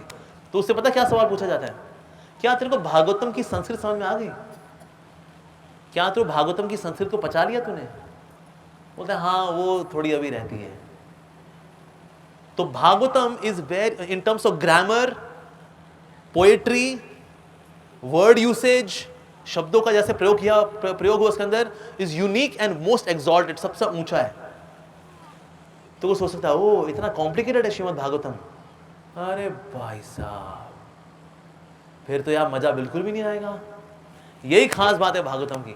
भले ही भागवतम की पोएट्री, भागवतम का शब्दकोश, भागवतम को बताने का जो तरीका है, उसके मीटर्स हैं, अलग अलग तरह से हैं और सिंपल नहीं है, but yet at the same time बहुत ही आस्वादनीय है। इसलिए कल क्या चर्चा कर रहे थे, भागवतम का कार्य है आस्वादन कराना भी और शुद्धि करना भी, लेकिन प्राइमरी क्या है? प्राइमरी क्या बताया था हमने? आस्वादन। इवन दो भागवतम की कमेंट्री इज, भागवतम की जो लिटररी उसकी ब्यूटी है, अरे माय गॉड, बहुत ही ऊंची है। तो इसीलिए जितने भी भक्त हैं वो भागवतम जो पढ़ते हैं, भागवतम पढ़ने के बाद वो और कुछ नहीं पढ़ पाते। और जो व्यक्ति बोलता है हाँ जी मैंने भागवतम पूरा कर लिया, इसका मतलब उसने भागवतम को कभी समझा ही नहीं। पर जो बोले प्रभु जी भागवतम हमने 3 बार पढ़ा है, अभी तो हम किनारे पे पहुंचे हैं, अमृत तो इतना है, कहाँ कहाँ लेके जाएगा ये अमृत, हम ये इस जीवन की तो ये बिसात ही नहीं है कि भागवतम के अमृत के सागर का जो किनारा है उसको ढूंढ सके। ये हमारे बूते का ही नहीं है। इसको मानेंगे कि हाँ इसने कुछ लगता है भागवतम को समझा इसने। लेकिन कोई अगर ये बोले प्रभु हमारा तो भागवतम हो चुका है, हमने तो कथा कराई थी ना, पंडित जी आए थे ना, उन्हें झर्र देना 7 दिन के अंदर सारी कथा पूरी कर दी उन्होंने। हाँ, यानी ना तो पंडित जी ने भागवतम समझा ना सुनने वालों ने समझा। क्योंकि ज्यादातर भागवत कथा में ये होता है 12 स्कंद चर्र देना, 7 दिन में ऐसी रेलगाड़ी चलती है। और एक दिन में ध्रुव महाराज का प्रसंग, प्रहलाद महाराज का प्रसंग, गजेंद्र मोक्ष, ये वो दे दे दे दे हो गया जी भागवतम, हो गया जी, done done done done. Bhagavatam जो पूरा हुआ है ना परीक्षित महाराज जी का, शुकदेव गोस्वामी जी के साथ जो हुआ पूरा भागवतम, ये 7 दिन 7 रात 24 घंटे चला है श्रीमद् भागवतम। ऐसा नहीं था ये 1.5-2 घंटे हुआ, फिर परीक्षित महाराज उबासी लेना शुरू किए, घड़ी देखना शुरू किया, चलो उठ जाना चाहिए, ऐसा नहीं था। बल्कि 5वें दिन के बाद तो पूछा शुकदेव गोस्वामी जी ने कि परीक्षित जी आपको थोड़ा ब्रेक लेना है, थोड़ा ब्रेक ले लो, आपको कुछ जाके थोड़ा कुछ आराम करके आ जाओ, 5 दिन हो गए ना। ये जो अमृत मिल रहा है ना, इसके अलावा कोई अमृत है ही नहीं। ये अमृत का पान जो किया परीक्षित महाराज ने, देवी देवताओं ने बोला, वो ना जब समुद्र मंथन हुआ था अमृत निकला था, हमारे पास अमृत है, आपको जो अमृत मिला है वो हमको दे दो, हमारा अमृत आप ले लो, एक्सचेंज ऑफर। लेकिन परीक्षित महाराज ने ये अमृत एक्सचेंज करने से मना कर दिया, ना जीना, ये अमृत जो है ये संसार में रखेगा, बंदा लंबा जी लेगा और कुछ नहीं। ये जो समुद्र मंथन से जो अमृत निकला है ठीक है, अच्छा है, दिव्य है, बड़ी, लेकिन ये जो श्रीमद् भागवतम का अमृत है, इसके आगे तो दुनिया के सारे संसार के सारे अमृत फीके हैं। तो इसलिए एक्सचेंज ऑफर आए तो घाटे का स्वाद हो जाएगा जी, बिल्कुल नहीं। वैसे आप भागवतम सुनना, भागवतम सुन लो, लेकिन एक्सचेंज ऑफर ना ना ना ना ना ना, ऐसा है श्रीमद् भागवतम। और इतना गहरा है कि हमारे एक आचार्य श्री भक्ति सिद्धांत सरस्वती ठाकुर प्रभुपाद जी ने 1.1.1 यानी श्रीमद् भागवतम के पहले स्कंद के पहले अध्याय के पहले श्लोक के ऊपर 3 महीने कथा की थी। कितना? 3 महीना। एक श्लोक को समझने के लिए हमें चाहिए 3 महीने। इस हिसाब से सोचिए कितने साल लगेंगे हमको भागवतम को समझने में। लो जी, कोई नहीं समझ सकता जी, टाइम भी नहीं है हमारे पास, उतनी बुद्धि भी नहीं हमारे पास, ना भक्ति भाव है हमारे पास। वास्तव में शास्त्र समझे जाते हैं, विशेष रूप से जो भक्ति शास्त्र हैं, ये बुद्धि का खेल नहीं है। कोई सोचे जो बुद्धिमान है वो समझ लेंगे और जो कम बुद्धिमान है वो नहीं समझ पाएंगे, नहीं, ऐसा नहीं है। ये सुनना चाहिए वास्तव में भागवतम को भक्ति के भाव से। जितना भक्ति का भाव अधिक होगा उतना श्रीमद् भागवतम अधिक समझ में आएगा। जितना भक्ति का भाव कमजोर होगा, भले कोई व्यक्ति बहुत इंटेलेक्चुअल हो, किसी बड़े इंस्टीट्यूट से पास किया हो, लेकिन नहीं समझ पाएगा श्रीमद् भागवतम को, क्योंकि भागवतम को समझने के लिए चाहिए सरलता, भागवतम को समझने के लिए चाहिए श्रद्धा। श्रद्धावान लभते ज्ञानम, श्रद्धावान व्यक्ति दिव्य ज्ञान को प्राप्त कर सकता है। अच्छा, अगर श्रद्धा ना हो तो फिर भागवतम पढ़ेगी ना पढ़े? जरूर पढ़ें। भागवतम इतना शक्तिशाली है कि अगर आपका श्रद्धा का अकाउंट जीरो है, आपके श्रद्धा के अकाउंट में श्रद्धा डाल देगा, उसके बाद उस श्रद्धा से आप फिर भागवतम को समझोगे। इतना पूरा है श्रीमद् भागवतम, इतना संपूर्ण है श्रीमद् भागवतम। और श्रीमद् भागवतम जो है, क्योंकि शुद्ध भक्ति का ग्रंथ है, इसलिए अगर कोई 18,000 श्लोकों वाला कोई भागवतम नहीं पढ़ पाता तो उसके दूसरे वर्जन्स भी हैं श्रीमद् भागवतम के, लेकिन वो सबके सब फोकस करते हैं शुद्ध भक्ति के ऊपर। ऐसा जैसे कि श्री कृष्ण विजय एक बंगाली वर्जन है श्रीमद् भागवतम का, it's a concise version of Shrimad Bhagavatam, उसका नाम है श्री कृष्ण विजय। इसी प्रकार से वोपदेव का भी एक भागवतम आता है which is also very concise version. साथ में एक आते एकनाथी श्रीमद् भागवतम। असम में एक शंकर देव नाम की बहुत ही महान वैष्णव हुए थे, उन्होंने भी दिया एक concise version of Shrimad Bhagavatam, जो कि भागवतम के वहां पर छोटे छोटे कमरे बने हुए हैं, वो लोग वहां जाते हैं और वहां पर शंकर देव जी का दिया हुआ श्रीमद् भागवतम का कंसाइज फॉर्म पढ़ते हैं।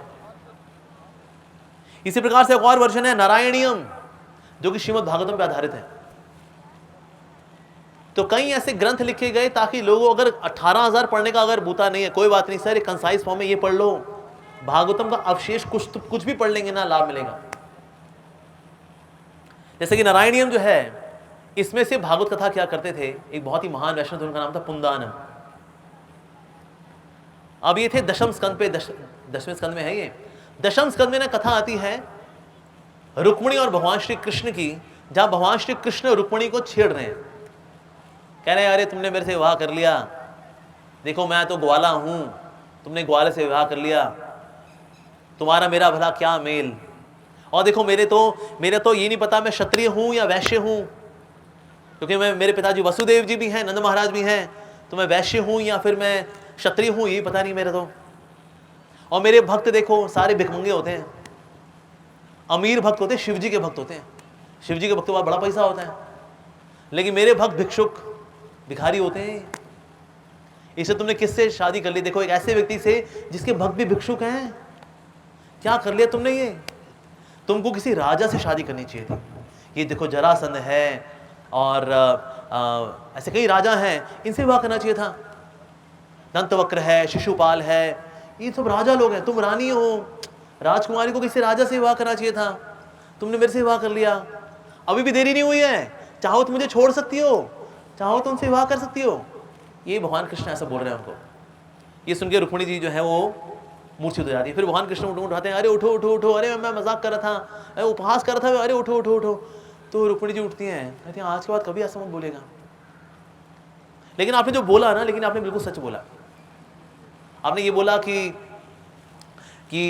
मेरा आपका मेल क्या, बिल्कुल आपका मेरा मेल क्या, मैं एक साधारण जीवात्मा और आप तो प्रभु हैं, आप तो ईश्वर हैं, जिससे आपका मेरा क्या मेल। आपने कहा मुझे किसी राजा से विवाह करना चाहिए। असल में ना जरासंध, शिशुपाल, दंतवक्र ये सब राजा नहीं है। इस दुनिया में राजा है प्रकृति के 3 गुण, सतोगुण, रजोगुण, तमोगुण। जो जिस पे हावी होता है बंदा वैसे ही जीता है। तमोगुण में गुस्सा आ जाता है, रजोगुण में ऊपटांग इच्छाएं आती हैं, सतोगुण में व्यक्ति शांत होता है। लेकिन प्रकृति के 3 गुण सारा खेल खेल रहे हैं। असल में राजा तो ये है, प्रकृति के 3 गुण, और इन राजा के राजा है आप हैं गुणाधीश, जो मुक्त जीवात्मा है। यहाँ सिद्ध महापुरुष हैं शिव जी, ये हैं गुणातीत, और संसार के जो लोग हैं ये हैं गुणाधीन, लेकिन आप हैं गुणाधीश। असल में आप राजा हैं, आप राजा हैं। आपने कहा मेरा विवाह तो किसी राजा से होना चाहिए था, असल में राजा तो आप ही हैं। आपने कहा कि आपके भक्त जो हैं वो तो भिक्षुक होते हैं। ऐसा नहीं कि आपके भक्तों के पास धन धनाढ्य की कमी होती है, ये 3rd क्लास चीज़ों में इंटरेस्ट नहीं लेते, असल में और कुछ नहीं। संसारिक भोग है क्या, 3rd क्लास है एकदम। जो कम बुद्धिमान लोग हैं उसी में रमते रहते हैं, जो ज़्यादा बुद्धिमान है इन चीज़ों में नहीं रमते, वो ऊंचे स्वाद में रहते हैं, वो ऊंचे आनंद में रहते हैं वो। तो आपके भक्तों के पास धन धनाढ्य ऐश्वर्य हो सकता है, लेकिन वो उसको चुनते नहीं हैं। शिव जी के भक्तों के पास ये धन धनाढ्य इत्यादि होता है, शिव जी उनको देते हैं, लेकिन शिव जी खुद आपके भक्त हैं। शिव जी के पास क्या 1 BHK अपार्टमेंट नहीं है। देखा शिव जी का कोई आपने 1 BHK अपार्टमेंट ना, उनको इंटरेस्ट नहीं है। एक समय हालांकि पार्वती मैया बोली थी कि जी कुछ तो कभी मतलब घर गृहस्थी हमारी हो गई है, 2 बच्चे भी हो गए हैं, गणेश है, कार्तिकेय है, नहीं कुछ तो घर गृहस्थी में होना चाहिए ना जी, तो कुछ तो घर गृहस्थी का कुछ बड़ा घरवारा हो हमारा। शिव जी ने कहा ठीक है भैया, वाइफ की डिमांड है, पूरी करनी चाहिए। तो उन्होंने बहुत बढ़िया सुंदर सा महल उन्हें बनाया और कई ऋषि मुनि संत महात्माओं को बुलाया, गृह प्रवेश हुआ, सबको उपहार भी दिए गए, सारे उपहार लेके चले भी गए। आखिरी वाला जो ऋषि था वो घर को देख रहा था। तो शिव जी ने कहा बताइए क्या दूं मैं आपको? तो जी ये शिव जी आपका घर बहुत बढ़िया है, ये घर दे दो मेरे को। तो शिव जी ने वो घर दे दिया। शिव जी वापस no 1 BHK apartment again Kailash में अपनी पत्नी के साथ, चलो। लेकिन क्या शिव जी के पास ऐश्वर्य नहीं हो सकता? हो सकता है, लेकिन ऐश्वर्य में इंटरेस्ट नहीं है। तो इसलिए रुक्मिणी जी ने कहा कि आपके भक्त भिक्षुक दिखते हैं, पर ऐसे नहीं कि ये बेचारे भिक्षुक ही हैं, असल में इनके पास तो ऊंचा वाला धन है, थर्ड क्लास धन में इनका इंटरेस्ट नहीं होता है। नो इंटरेस्ट, थर्ड क्लास है। सांसारिक भोग क्या है? इंद्र तृप्ति करो, थोड़ा सा हो जाए, फिर वही मुरझाए। इससे सबसे ज्यादा महत्वाकांक्षी आपके भक्त हैं। सांसारिक सुख से इनको लेना देना नहीं है। कहता हमें ऊंचा स्वाद चाहिए जी। ये क्या संसार क्या है? ये स्वर्ग भी है थर्ड क्लास, ऊपर है अरे कुछ नहीं। ब्रह्मा जी का come on please, no interest. तो क्या चाहिए आपको? गोलोक वृंदावन, राधा कृष्ण प्रेम चाहिए, उससे नीचे कुछ नहीं चाहिए। तो सबसे महत्वाकांक्षी तो आपके भक्त हैं जी। इनकी नीचे की कोई चीज, कोई महत्वाकांक्षा इनकी सेटिस्फाई नहीं कर सकती। तो ये रुक्मिणी जी का ये प्रसंग है, इस प्रकार से उन्होंने पूरी बताया। ठीक है, अब ये प्रसंग किसने सुनाया? पुंदानम ने सुनाया। अब पुंदानम ने क्या किया? 10th कैंटो का जो 60th चैप्टर है उसमें ये अब लिया, ये लगा दिया बुकमार्क कि अब कल पढ़ेंगे 61 चैप्टर, इसको बंद कर दिया। अगले दिन सुबह आए, अगले दिन फिर से पाठ करने लगे, खोला श्रीमद् भागवतम नारायणियम खोला, 60th के पहले लगा हुआ था। अरे 60th तो मैं कर चुका हूं, फिर से बुकमार्क यहाँ कैसे आ गया? चलो कोई नहीं, बुकमार्क लगा हुआ है तो फिर ये पाठ फिर से करते हैं। तो 60वां अध्याय उन्होंने फिर से पढ़ा, लॉर्ड कृष्णा टीजीज रुक्मिणी, ये उन्होंने फिर से पढ़ा और पढ़ने के बाद कथा पूरी हुई और 61st चैप्टर पे लगा दिया, पहले लगा दिया उसके। अब कल पढ़ेंगे 61st चैप्टर। लेकिन उनको बड़ी हैरानी थी कि भाई हो क्या रहा है, क्योंकि जब जाता हूं तो ताला तो मैं बंद करके जाता हूं। यहां पर कौन है जो ऐसा करता है? अब ऐसा 3 बार हो गया था। अब तो पुंदानम ने सोचा मैं देखता हूं ये आदमी, ये कौन है जो कार्य करता है कि 60th चैप्टर में 3 बार कर चुका हूं, इतनी बार हो गया, अब कितनी बार करूंगा? क्योंकि बुक मार्क लगा होता है 60th के पहले, तो 60वां अध्याय फिर से करना पड़ता है मेरे को। हालांकि मुझे बड़ा आनंद आता है, लेकिन ये करता कौन है? तो फिर पुंदानम ने क्या किया, दरवाजे से देखा, वहां पर पार्वती मैया आई, शिवजी साथ में उनके। पार्वती मैया ने खोला नारायणियम श्रीमद् भागवतम खोला और 61st चैप्टर से उसको उठा के कर दिया 60th चैप्टर पे। शिव जी बोले पार्वती तुम क्या कर रही हो? ये बेचारा इतनी बार कथा करते चुका है 60वें अध्याय की, कितनी बार और करेगा वो? कहते कुछ भी हो, लेकिन ना पुंदानम इतनी सुंदर कथा करता है कि ना वो 60वां अध्याय मेरा बार बार सुनने का मन करता है, इसलिए मैं हर रोज बुक मार्क को 60 के पहले लगा देती हूँ। तो शिव जी ने बोला तो ऐसा करता हूं ना, मैं तुमको सुनाता हूं 60वां अध्याय, पुंदानम को आगे जाने दो, 61 62 पे जाने दो उसको, ये 60वें अध्याय की कथा मैं करता हूं। तो पार्वती बोली देखो बुरा मत मानना, नहीं जितनी सुंदर कथा ना पुंदानम करता है ना उतनी तो आप भी नहीं कर सकते। तो ये भी एक बात है समझने की। देखो पति पत्नी में, पति जो है पत्नी को पूरी तरह सेटिस्फाई कभी कर पाएगा, ये तो शिव जी के लिए भी एक चैलेंज ही है।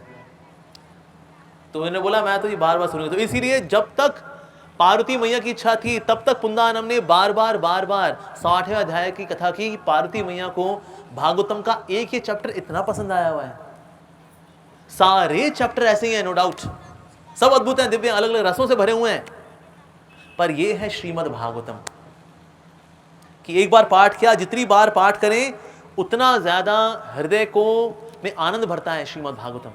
तो पार्वती मैया ने बड़े रिलिशमेंट के साथ, पूरे हृदय के साथ, जितने उनकी इच्छा थी पूरा श्रीमद् भागवतम बार बार सुना। पुंदानम ने हर बार पूरे सेम भाव के साथ उस अध्याय का उच्चारण किया। ऐसा तो ऐसा है श्रीमद् भागवतम। साथ ही श्रीमद् भागवतम की एक और खास बात क्या है, इसका भक्ति पे इतना फोकस है कि पूरी स्टोरी लाइन देखो। अगर आप किसी ने अगर भागवतम पढ़ा है ना, अगर पूरी स्टोरी लाइन में ना बीच में ना स्तुतियां आई थी बार बार, पूरी स्टोरी लाइन को हिला देती है वो। बढ़िया रहो कि स्टोरी चलती रहे चलती रहे चलती रहे चलती रहे, स्टोरी खत्म, अगली स्टोरी शुरू हो, चलती रहे चलती रहे चलती रहे चलती रहे, स्टोरी खत्म। लेकिन भागवतम के ऊपर में बार बार फोकस आता है प्रार्थनाओं के ऊपर, प्रार्थनाओं के ऊपर, क्योंकि प्रार्थनाओं में क्या है? भक्ति है। कोई नया नया भागवतम पढ़ता है, कहता है ले यार फिर प्रार्थनाएं आ गई भाई, अब कुंती महारानी प्रार्थनाएं आ गई, वो लोग भीष्म स्तुति आ गई, और फिर से प्रार्थनाएं आ गई, और प्रहलाद महाराज की प्रार्थनाएं आ गई, और ध्रुव महाराज की प्रार्थनाएं आ गई। प्रार्थनाएं प्रार्थनाएं प्रार्थनाएं प्रार्थनाएं प्रार्थनाएं, क्यों इतना फोकस है प्रार्थनाओं के ऊपर? बाकी आप कोई शास्त्र पढ़िए, महाभारत पढ़िए, रामायण पढ़िए, प्रार्थनाएं उनमें कभी आती हैं, but main focus is on story line. लेकिन श्रीमद् भागवतम का फोकस क्या है? भक्ति। जैसे 9वें स्कंद के अंदर आता है, श्री राम की कथा आती है, लेकिन ना सारी कथा बड़ी फास्ट चलती है, टक टक टक टक टक चलती है। 9वें स्कंद के अंदर राम जी कथा, हाँ यहाँ ठीक है बिल्कुल बिल्कुल ठीक है, उसका सीता जी से विवाह हो गया, उसके बाद फिर उनका आगे बढ़ा, फिर उनका सीता जी का हरण हो गया था, दिस दैट। कथा कहाँ आके थम जाती है, स्लो हो जाती है। कहाँ स्लो होती है? जिसने 9वां स्कंद पढ़ा है, कहाँ 9वें स्कंद में कथा स्लो हो जाती है, जहां पर कि ना फिर सुखदेव गोस्वामी हौले हो जाते हैं, एकदम से हौले हौले चलते हैं। जब भरत महाराज का प्रसंग आता है, क्योंकि भरत जी ने विरह भाव में राम जी की भक्ति की है। अब क्योंकि उनके विरह भाव को हाईलाइट करना है, तो बाकी चीजें फटाफट फटाफट, ओके सीता मैया का विवाह होना, उनका किडनैपिंग होना, डिजायर, उसका फिर वानरों से मिलना, ये हुआ, ये सब बता रहे हैं फटाफट। लेकिन स्लो डाउन होते हैं भरत जी पे, क्योंकि भरत जी का जो भक्ति का भाव है बहुत अद्भुत है। तो इसीलिए जहां भक्ति का भाव प्रधान होता है, वो भक्ति ग्रंथ है श्रीमद् भागवतम। जितने गीत भागवतम के अंदर है, उतने किसी शास्त्र के अंदर नहीं है। भ्रमर गीत कहां आता है? भागवतम के अंदर। गोपी गीत कहां आता है? भागवतम के अंदर। विरह गीत कहां आता है? भागवतम के अंदर। गीत गीत गीत गीत, क्योंकि इन गीतों के अंदर वास्तव में भक्ति संजोई हुई है। इसलिए श्रीमद् भागवतम इस तरह से चलता है। अगर कोई कॉन्ट्रडिक्शन भी हो किसी और शास्त्र में और भागवतम में, तो आचार्य बोलते हैं फॉलो भागवतम। मान लीजिए महाभारत में आपने कुछ पढ़ा, सेम चीज आपने पढ़ी महाभारत में और भागवतम में, और उसमें अगर कुछ कॉन्ट्रडिक्ट अगर कर रहा है, तो एक तो तरीका ये मानना कि ना कल्प भेद है, यानी कि ये इस किसी और कल्प में कथा हुई, ये किसी और कल्प में कथा हुई। दूसरा तरीका ये है श्रीमद् भागवतम को स्वीकार करेंगे। आप किसने श्रीमद् भागवतम के पहले स्कंद के 8वें अध्याय को पढ़ा है, जिसमें कि कुंती महारानी की प्रार्थनाएं हैं? वही कुछ लोगों ने पढ़ा है। अगर आप महाभारत में कुंती महारानी का चरित्र पढ़ें, आपको कुंती महारानी के बारे में कुछ खास पता नहीं चलेगा, बल्कि रहेगा कि ओके बिन ब्याता थी, उस सूर्य का आह्वान किया, दुर्वासा मुनि से मंत्र प्राप्त हुआ था, फिर वो कर्ण हो गया, कर्ण को उन्होंने नदी में बहा दिया। कुंती महारानी के बारे में आपको कुछ खास पता नहीं चलेगा, लेकिन उनकी हृदय की भक्ति कितनी बड़ी है, कितनी विशाल है, ये पता लगता है श्रीमद् भागवतम से। महाभारत से नहीं पता नहीं चलता। तो महाभारत के अंदर बहुत सारे पॉलिटिकल इवेंट्स भी हैं, उसमें बहुत कुछ चल रहा है, लेकिन श्रीमद् भागवतम के अंदर भक्ति भक्ति भक्ति भक्ति भक्ति इतनी भरी हुई है, ओह माय गॉड। एक और खास बात श्रीमद् भागवतम की है, श्रीमद् भागवतम ना कोई भी चीज अगर स्टीरियोटाइप चल रही है, अगर उसको उलट पुलट कर देता है श्रीमद् भागवतम। जैसे देवता हो और राक्षस हो, अगर देवता हो राक्षस हो, इसमें किसको कथा करनी चाहिए, किसको सुनना चाहिए? आइडियली, मतलब लॉजिकली देवता को कथा करनी चाहिए, राक्षस को सुनना चाहिए, असुर को सुनना चाहिए, राइट? लेकिन भागवतम में उल्टा होता है। भागवत में कथा पता कौन कर रहा है? वृत्रासुर। वृत्रासुर, बल्कि श्रीधर स्वामी तो अपनी कमेंट्री में बोल रहे हैं उस श्रीमद् भागवतम की जय हो जिसमें वृत्रासुरी कथा आती है। लेकिन यहां कथा कौन कर रहा है? असुर। सुनने वाला कौन? देवता। लॉजिकल फ्लो क्या होना चाहिए? देवता कथा करे, असुर सुने। लेकिन वृत्रासुर इज द हीरो। वृत्रासुरी कथा का हीरो कौन है? वृत्रासुर, इंद्र नहीं है। वृत्रासुर बोल रहा है भाई मेरे को मारो ना, ये खड़ग इत्यादि से मेरा कुछ नहीं होगा, वो जो तुमको मिला है ना वज्र दधीची ऋषि का, उससे मारो, उससे मैं मरूंगा, उससे मार मेरे को। और जो वृत्रासुर की जो प्रार्थनाएं हैं, और अद्भुत, सो एकदम अलग। अच्छा, एक बड़ा हो एक बच्चा हो, शिक्षा किसको देनी चाहिए? किसको? किसी बड़े व्यक्ति को बच्चे को शिक्षा देनी चाहिए। भागवतम उल्टा करता है, बच्चा जो है पिताजी को शिक्षा दे रहा है। कौन हुआ ऐसा बच्चा जिसने पिताजी को शिक्षा दी? हाँ जी, प्रहलाद महाराज शिक्षा दे रहे हैं असुर राज हिरण्यकशिपु। उनको पिताजी नहीं बोल रहे, क्या बोल रहे हैं? हे असुर राज, हे दैत्यराज, ये शिक्षा दे रहे हैं। अच्छा, ब्राह्मण है, ब्राह्मण की पत्नियां हैं, किसको ज्ञान ज्यादा होगा? ब्राह्मणों को। तो ज्ञान कौन देगा? ब्राह्मण। किसको देगा? अपनी पत्नियों को। लेकिन भागवतम उल्टा हुआ, ब्राह्मण की पत्नियां, इनसे उपदेश मिला ब्राह्मणों को कि स्वयं कृष्ण बलराम जब आपके पास कुछ मांगने को आए हैं, आप अग्नि में सुहा सुहा कर रहे हो, क्या कर रहे हो भाई? और वहां उनकी पत्नियां हैं जो लोलुप हो रही हैं भगवान कृष्ण की सेवा करने के लिए। वाह!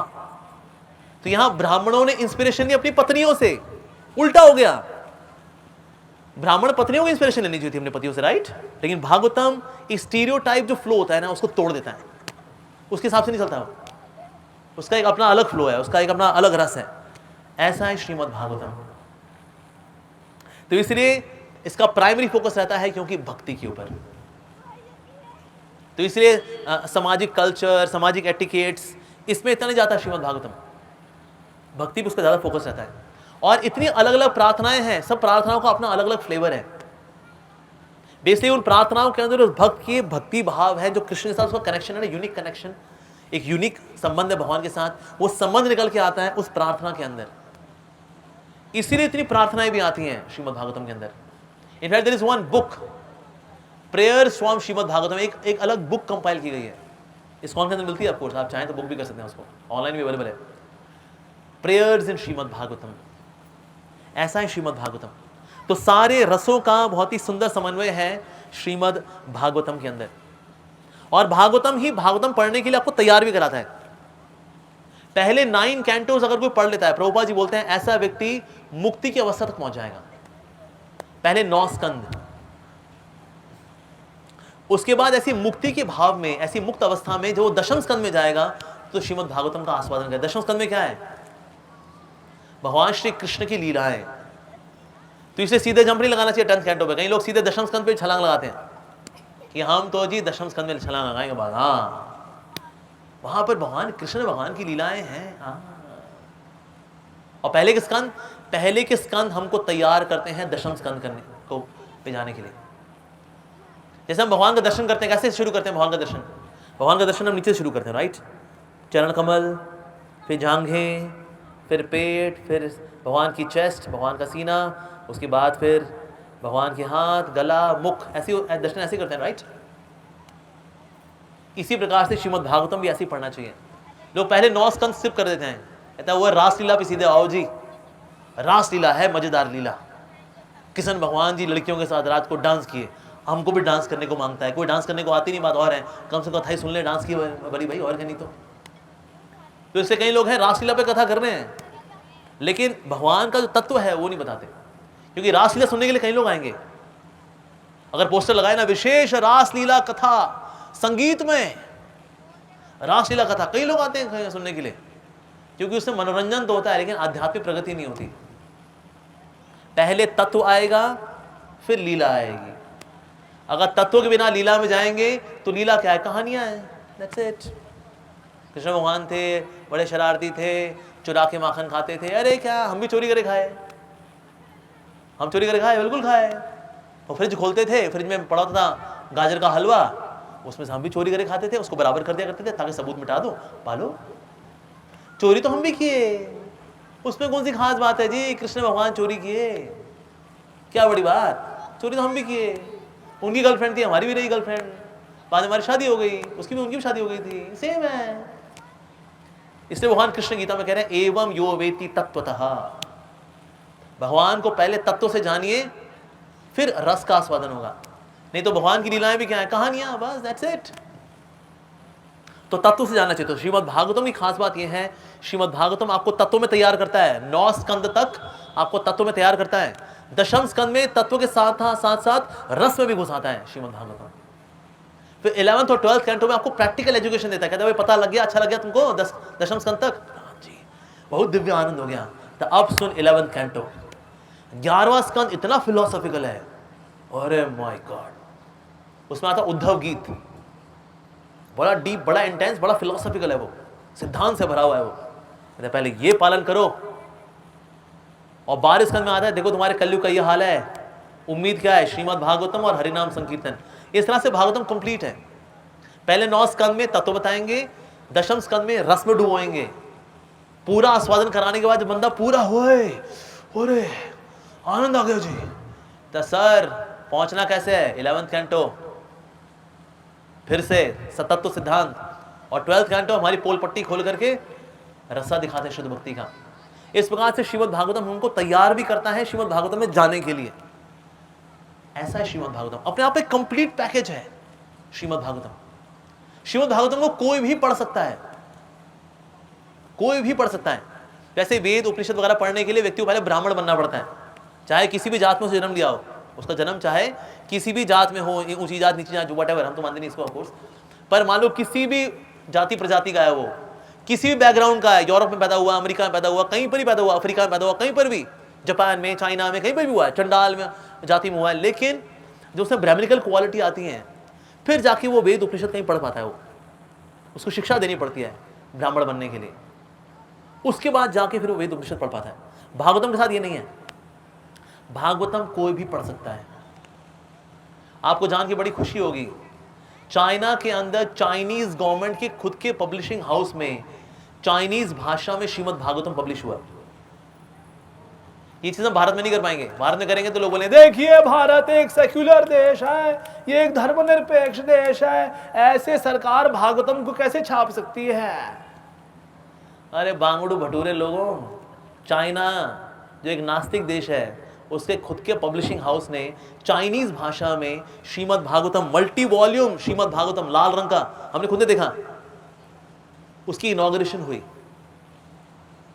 और वहां पढ़ा जा रहा है वो चाइनीज भाषा में।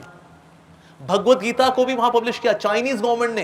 ये काम इंडिया में नहीं हो रहा, आज तक नहीं हुआ, ऑन द नेम ऑफ धर्मनिरपेक्षता, लेकिन वहां हुआ। लेकिन वहां पर भगवत गीता और भागवतम दोनों पब्लिश हुए। तो ऐसे लोग जो कुत्ते का मांस खाने वाले, कान खजूरे खाने वाले, सांप खाने वाले, चमगादड़ का सूप पीने वाले, ऐसे लोग भी श्रीमद् भागवतम पढ़ के शुद्ध जीवन जी रहे हैं। आज बिना प्याज लहसुन का खाना बना करके, भोग लगा करके प्रसाद पाते हैं, 16 माला का जप करते हैं, श्रीमद् भागवतम पढ़ते हैं चाइनीज भाषा में। वाह! भागवतम पढ़ने के लिए कोई योग्यता की आवश्यकता नहीं है। क्या चाहिए? एक स्टूडेंट की भावना, एक विद्यार्थी का भाव, पवित्रता हो, ब्रह्मचर्य का पालन हो, बहुत अच्छा है। और इस प्रकार से जब विनम्र भाव से भागवतम की ओर जाएंगे, भागवतम हमें तार देगा जी। ऐसा है श्रीमद् भागवतम। इसलिए भागवतम बिना कोई कथा, जो निर्विशेषवादी जो है इस पे कथा करने से थोड़ा हिचकिचाते हैं, क्योंकि भागवतम ऐसा चुंबकीय है कि कभी कभी निराकारवादी इस पे कथा करते करते ना वो भक्ति की ओर डुल जाते हैं। वो त्रिपुंड लगाया होता है, वो अद्वैतवाद अद्वैतवाद, निराकार निराकार, एक तू ही निराकार, एक तू ही निराकार, वो भागवतम पढ़ते पढ़ते भक्ति में आ जाते हैं वो। इसलिए कई ऐसे हुए, कहते हैं वेद उपनिषद से कथा करेंगे, बड़ी बोरिंग कथा होती है भाई, एक तू ही निराकार निराकार निराकार, क्या बताएं निराकार के बारे में भाई। कहते भागवतम है ना बड़ा रोचक है, उससे कथा करते हैं। तो कई त्रिपुणधारी भी हैं, वही भागवतम पे कथा करते हैं, जबकि भक्त नहीं है, निराकार मानते हैं प्रभु को, लीलाओं को मानते हैं, हाँ ऐसी है बस लीला, वही लीला हो क्या जी, हाँ हाँ। लेकिन भागवतम पढ़ते पढ़ते पढ़ते अंदर का सॉफ्टवेयर चेंज हो जाता है इनका, अंदर से भक्त बन जाते हैं, बाहर से त्रिपुणधारी रह जाते हैं बस। फिर अकेले में उर्दू पुंडर भी लगाते हैं, कहते हैं भाई भक्ति ही सब कुछ है। भागवतम ऐसा नशीला ग्रंथ है, इतना गहरा ग्रंथ है ये। मतलब अद्वैतवाद में भी जो प्रगाढ़ पंडित हुए, कौन? मधुसूदन सरस्वती। ये ना अलग अलग तीर्थों में जाया करते थे और वहां जाते थे, डिबेट करते थे, जीत के आते थे।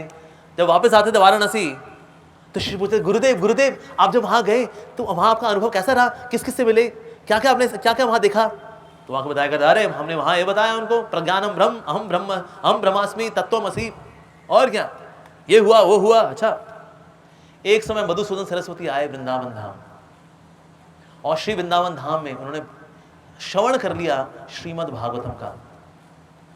उसके बाद उन्होंने पाठ किया श्रीमद् भागवतम का। अब ये पाठ पठन और श्रवण करके श्रीमद् भागवतम का मधुसूदन सरस्वती जी वापस आए अपने शिष्यों के पास, और शिष्य बड़े एक्साइटेड थे, अरे गुरुदेव आए हैं, बताएंगे क्या क्या रोमांचक कथाएं हुई, क्या क्या हुआ, क्या क्या किस किसको कैसे कैसे परास्त किया। गुरुदेव गुरुदेव बताइए ना, बताइए क्या क्या क्या क्या क्या क्या आपने देखा, बताइए ना।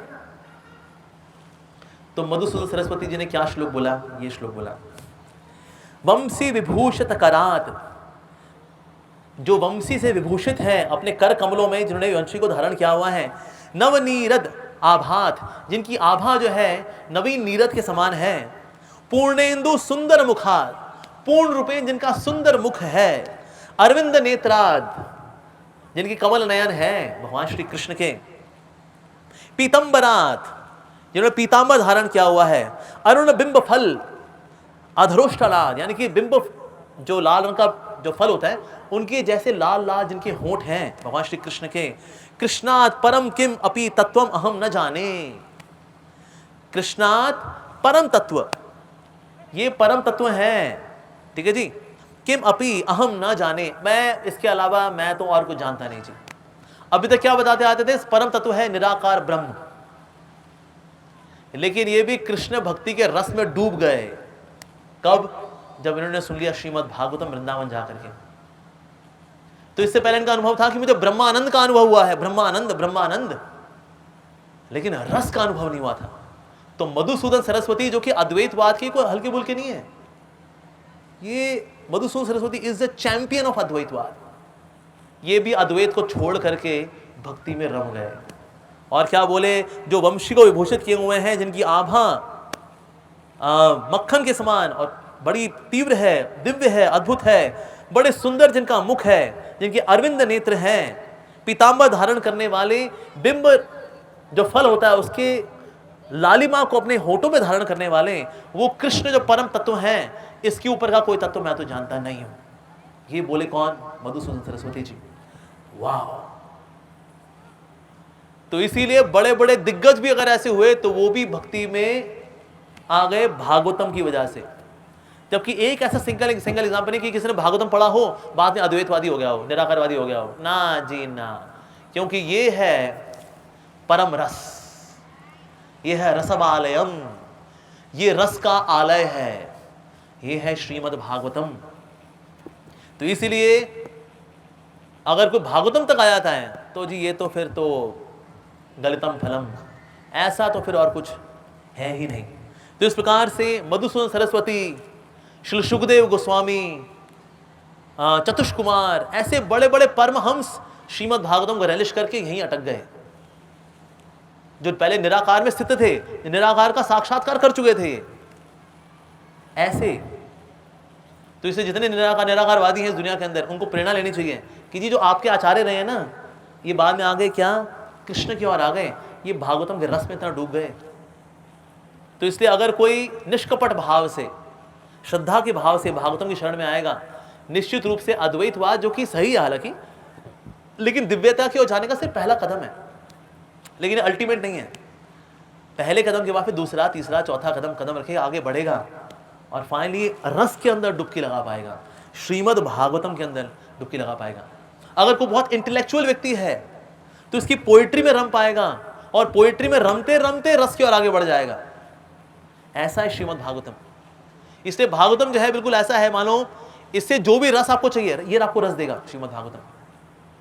अगर आपको आर्ट चाहिए, कल्चर चाहिए, संस्कृति चाहिए, सब मिलती है, एटिकेट्स मिलते हैं, इससे मिलते हैं, सब कुछ मिलता है। Everything is there in Shrimad Bhagavatam. Germany के हमारे एक महाराज, उनका नाम है सच्चिदानंद स्वामी महाराज। उन्होंने अंग्रेजी सीख ली किससे? भागवतम पढ़ के। भागवतम पे प्रभुपाद जी का इतना सुंदर अनुवाद है अंग्रेजी भाषा में, वो पढ़ के उन्होंने अंग्रेजी सीख ली भागवतम से।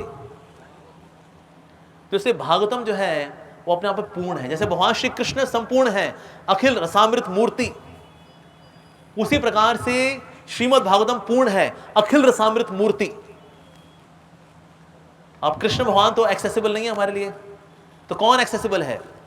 ये श्रीमद् भागवतम।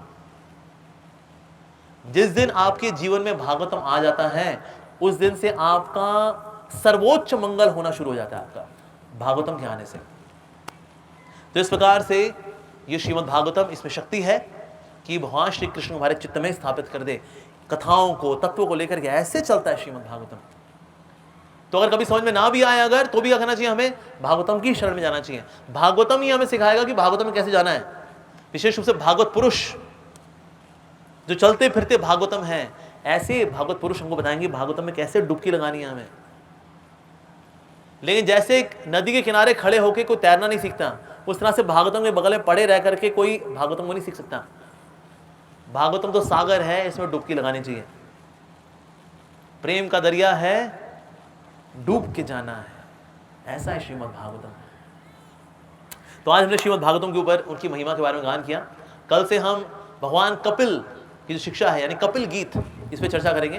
पर हमने सोचा क्योंकि भागवतम इतना अद्भुत है ना, 2 दिन तो इसकी महिमा में देने चाहिए। इसके अलावा और भी बहुत महिमा है, इसके अलावा और भी बहुत महिमा है। इसको लेकर बहुत सारी स्टोरीज है, केस स्टडीज हैं श्रीमद् भागवतम को लेकर के, इसका स्ट्रक्चर को लेकर के बहुत कुछ है। लेकिन हम अगले 5 दिन कथा करेंगे तो भगवान कपिल की जो शिक्षा है, जो उन्होंने माता देवहूति को दी, उसकी भी चर्चा करेंगे कल से। तो यहीं पे हम विराम देंगे। हरे कृष्णा।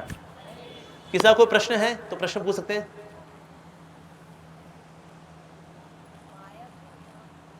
हाँ जी, मायापुर धाम, मायापुर धाम है नवद्वीप के अंदर, जहां पर श्री कृष्ण चैतन्य महाप्रभु आए थे। तो ये ईस्ट बंगाल में है। तो वहां पर आप कई भक्तों के साथ जाइए, आपको पता लगेगा मायापुर धाम। ठीक है जी। बल्कि जब पृथ्वी जब डूब जाती है गर्भोदक सागर के अंदर, तो सारी पृथ्वी तो डूब गई है। तो वराहदेव अपने 2 टस्क कहाँ लगाएंगे? पूरी पृथ्वी डूबी हुई है, तो एक टस्क लगाते हैं वृंदावन पे, एक पे मायापुर पे, उससे लगा करके निकालते हैं। तो ऐसे पृथ्वी को ऐसे उठाया उन्होंने। ठीक है जी, ओके। और कोई प्रश्न है किसी का? हाँ जी बताइए। इस पीछे माइक दीजिए उनको, माइक।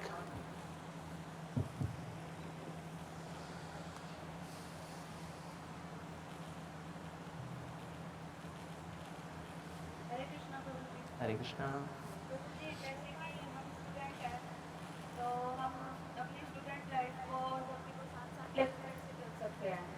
स्टूडेंट लाइफ को भक्ति को साथ साथ भला कैसे लें? सुबह सुबह उठे, नाम जप करें, 15-20 मिनट भगवद्गीता भागवतम पढ़ें, स्कूल चले जाएं। स्कूल में स्कूल की पढ़ाई करें, घर आके अपना होमवर्क पूरा करें, थोड़ा 1 आध घंटा बाहर खेलने कूदने भी जाएं, और रात को सोने से पहले 15 मिनट कृष्णा बुक पढ़ें। ठीक है। हफ्ते में 1 दिन मंदिर आएँ, या आपके आसपास सेंटर है वहाँ पर आएँ, मंगल आरती अटेंड करें हफ्ते में 1 दिन, बाकी दिन घर पे करें। बस सिंपल।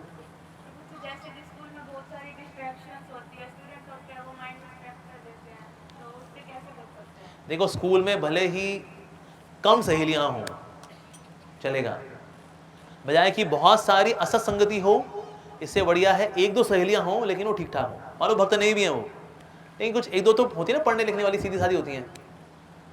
तो भले ही उनकी संख्या कम हो, अगर ज़्यादा हो तो बहुत अच्छी बात है, लेकिन अगर कम है तो उन 1-2 सहेलियों में ही खुश रहो, बजाय कि जो इधर उधर की बातें कर रही हैं, लड़कों की बातें कर रही हैं, उससे लड़के को देखा क्या दिखता है यार वो, ये वो, और लो जी मूवी देखी तूने यार, नेटफ्लिक्स मूवी आ गई वो, अरे वो बढ़िया रहेगा, आज तू भी देख ले, बहुत अच्छा, आजा मेरे घर पे आजा, पिक्चर देखेंगे साथ में। तो ऐसी बहुत सारी सहेलियां होने के बजाय 1 या 2 अच्छी सहेलियां होनी ज़्यादा अच्छी है। ठीक है। बाकी भक्तों की दुनिया में आओगे आप, कोई ना कोई आपको सहेली मिल जाएगी जो भक्त है। आपकी उम्र की होगी, यहाँ पर और कोई है इनकी उम्र की, और कौन कौन है? ये हो सकती है आपकी सहेली, हो सकती हैं ऐसे 1-2 आपको लड़कियां मिल जाएंगी, they can be your good friends. तो ऐसे अपने 2-3 अच्छी भक्त वाली सहेलियां रखो, बहुत है। ठीक है जी।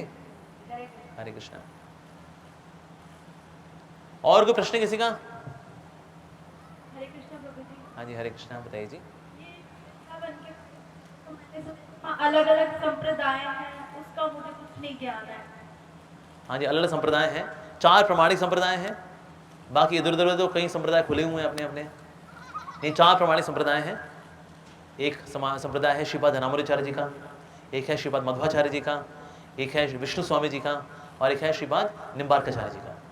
जैसे हम लोग आते हैं श्रीपाद मध्वाचार्य जी के संप्रदाय में, इस्कॉन। ठीक है, 4 प्रामाणिक संप्रदाय हैं। लेकिन आज पूरी दुनिया के अंदर अगर भक्ति का प्रचार प्रसार सबसे अधिक जो कर रहा है वो है मध्वाचार्य जी की लाइन में आने वाला इस्कॉन। यस, जो सनातन धर्म का प्रचार प्रसार कर रहा है। देखिए बाकी गुरु जी कहीं यूट्यूब के ऊपर घूम रहे हैं जो, लेकिन सनातन धर्म, ओरिजिनल भक्ति का सनातन धर्म जो है वो सिर्फ और सिर्फ इस्कॉन कर रहा है। हाँ, और ये मैं इसलिए बोल रहा कि मैं इस्कॉन से हूँ। कोई जाके होमवर्क कराए, देखा है कि पूरी दुनिया में सनातन धर्म का सबसे अधिक प्रचार किस संस्था ने किया? सनातन धर्म, नॉट बाबा जी की पोथी। सनातन धर्म हमारा ओरिजिनल संस्कृति, भक्ति की जो संस्कृति है उसका प्रचार प्रसार किसने किया? इस्कॉन ने किया। हाँ, ये चाहे तो कोई ढूंढ भी सकता है कि हाँ किसने किया, रिसर्च कर ले वो। यस, तो इसीलिए 4 प्रमाणिक संप्रदाय हैं, उनमें इस्कॉन आता है मध्वाचार्य जी के संप्रदाय में। ठीक है जी। हाँ जी, हाँ जी पीछे, यस, हाँ जी पूछिए। ओके, हाँ जी पूछिए जी। एकादशी के बारे में नहीं बताऊंगा मैं आपको, क्योंकि आज हमने कथा किसके बारे में की? श्रीमद् भागवतम के बारे में। अगर मैं किसी को स्ट्रॉबेरी केक सिखाऊं, उसके बाद बोले प्रभु जी संदेश कैसे बनाते हैं, जलेबी के बारे में पूछिए तो आपको बताएंगे। ठीक है जी। पर एकादशी का व्रत रखना चाहिए। एकादशी कौन है? एक दासी, भगवान की दासी है, बड़ी प्रिय है। जो उनका व्रत रखता है उनमें स्वास्थ्य भी अच्छा होता है। ऐसा वरुथनी एकादशी है, स्वास्थ्य भी अच्छा होता है, आध्यात्मिक स्वास्थ्य भी अच्छा होता है। ठीक है जी। हाँ जी बोलिए। यस, प्रणाम ज्ञान का। हरे कृष्णा। आपने शुरुआत में बताया कि ज्ञान, भक्ति और वैराग्य के बारे में। हाँ जी। I want to ask that only one thing कि वैराग्य मीन्स होता है जिसमें कोई भी राग नहीं हो। And I want to ask कि समाज सेवा और वैराग्य which is the better? Okay, समाज सेवा या वैराग्य कौन बढ़िया है? वैराग्य का मतलब पता है वैसे क्या होता है? विशिष्ट रूपेण राग, उसको बोलते हैं वैराग। विशिष्ट रूपेण राग, special kind of attachment is वैराग्य। तो किससे अटैचमेंट होनी चाहिए? कृष्ण से। जब कृष्ण से अटैचमेंट है वही असली वैराग्य है। अगेन वैराग्य का मतलब ये नहीं कि हम केयरलेस हो जाएं, घर गृहस्थी की जिम्मेदारी से छोड़ दें और कहीं ना कहीं किसी वन में चले जाएं, कहीं कोने पड़ जाएं। नहीं नहीं नहीं नहीं नहीं, उसको वैराग्य नहीं बोलते। वैराग्य का मतलब मैंने क्या बताया था? अपनी सारी जिम्मेदारियों को निभाते हुए भी एक्सपेक्टेशंस ना रखना, उसको बोलेंगे वैराग्य।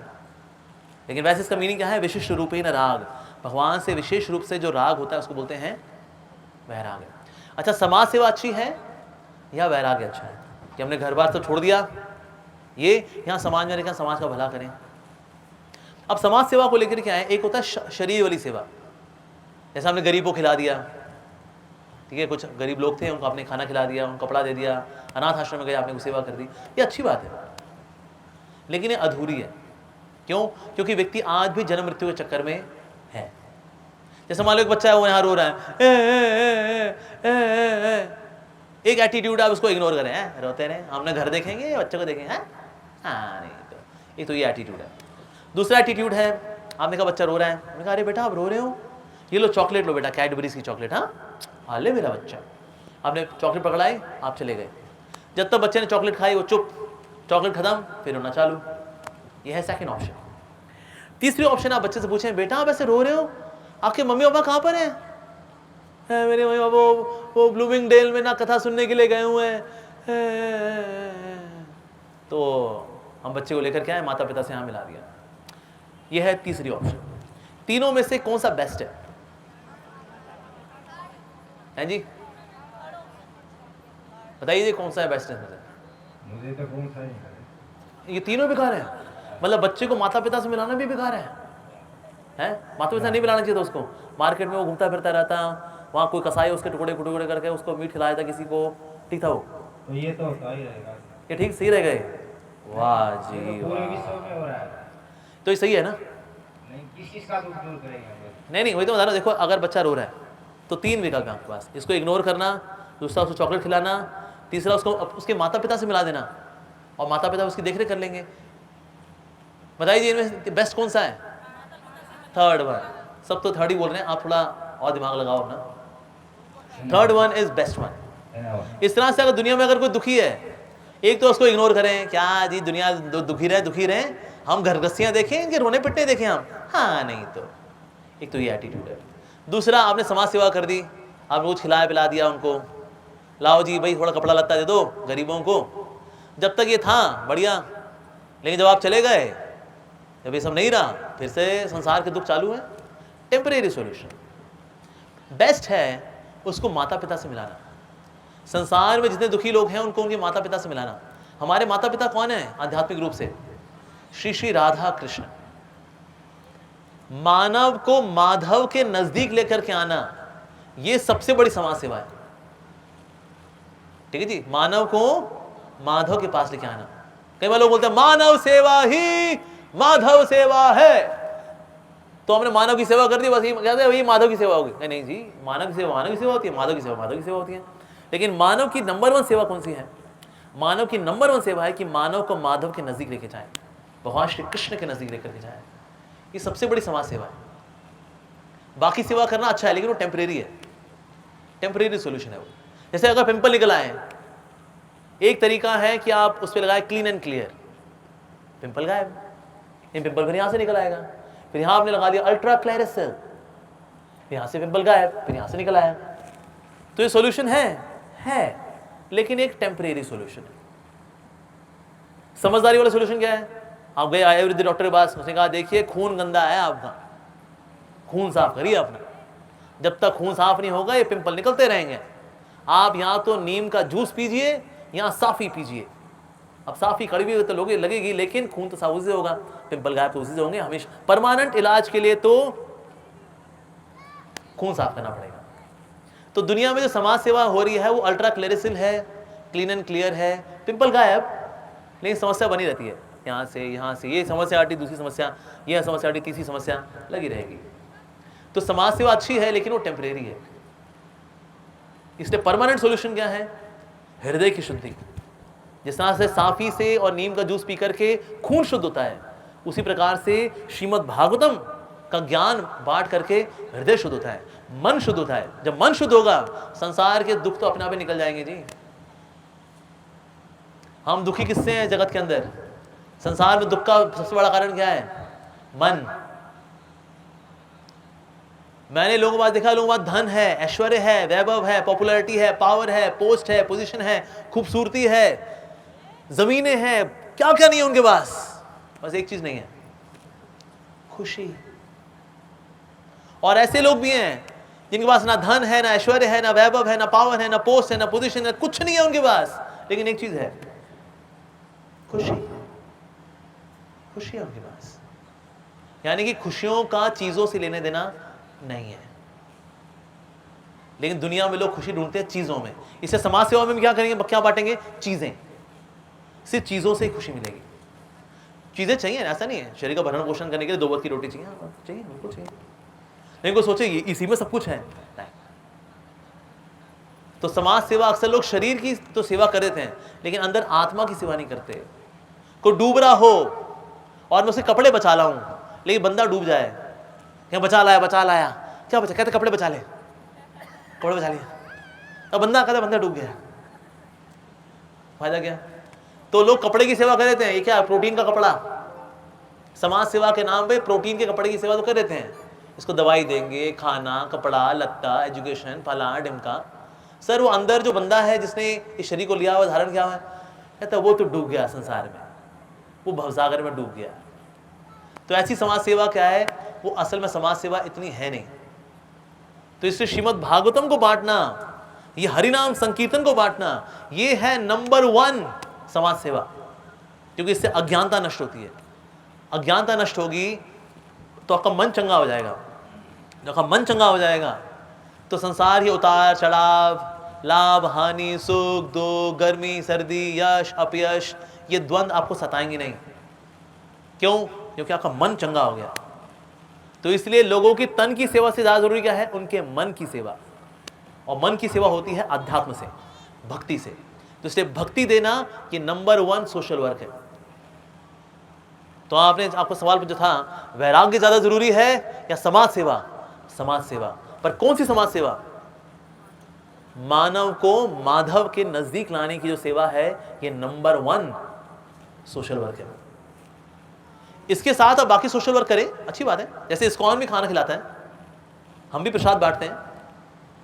कोविड के समय में इस्कॉन ने 4.5 करोड़ प्लेट्स का वितरण किया, सिर्फ कोविड में, वो भी सिर्फ इस्कॉन द्वारका ने। पूरे इंडिया के अंदर इस्कॉन ने 6 करोड़ 80 लाख प्लेट बांटी हैं। कितनी? 6 करोड़ 80 लाख प्लेट बांटी। And number still going on, आज भी चल रहा है, आज भी प्रसाद बट रहा है, कईयों को बट रहा है, सिर्फ कोविड में। तो प्रसाद तो हम भी बांटते हैं। बल्कि इंडिया बुक ऑफ रिकॉर्ड्स में आया, during the time of emergency the maximum amount of food distribution by an organisation is ISKCON. Guinness book of world record में भी नाम है इस्कॉन का, world's largest pure vegetarian food distribution organisation is ISKCON. जितना हम खिलाते हैं कोई नहीं खिलाता। पर क्या खिलाते हैं? जगन्नाथ जी का प्रसाद, खाना नहीं, प्रसाद। तो इसलिए वो वाली समाज सेवा भी करता है इस्कॉन, नो डाउट। लेकिन प्राइमरली हम क्या करते हैं? प्राइमरली हम करते हैं ये श्रीमद् भागवतम को जनमानस से बांटते हैं। हमने कहा सड़कों पे हमारे इस्कॉन के डिवोटीज, ब्रह्मचारी, पढ़े लिखे लोग जिन्होंने बीटेक किया हुआ है, एमटेक किया हुआ है, पीएचडी की हुई है, सड़कों पे गीता बांट रहे होते हैं। हमने देखा ये है नंबर 1 समाज की सेवा, नंबर 1 समाज की सेवा। तो इसलिए नंबर 1 सेवा अगर करनी है समाज की तो हमें भगवान को देना है लोगों को, परमानेंट सॉल्यूशन और परमानंद सॉल्यूशन यही है। ठीक है जी। तो इसलिए वैराग्य या सोशल वर्क, सोशल वर्क पर कौन सा वाला? स्पिरिचुअल वाला, भक्ति वाला सोशल वर्क। इसके अलावा और बाकी भी करें, अच्छी बात है। ठीक है जी। और कोई सवाल किसी का? यस।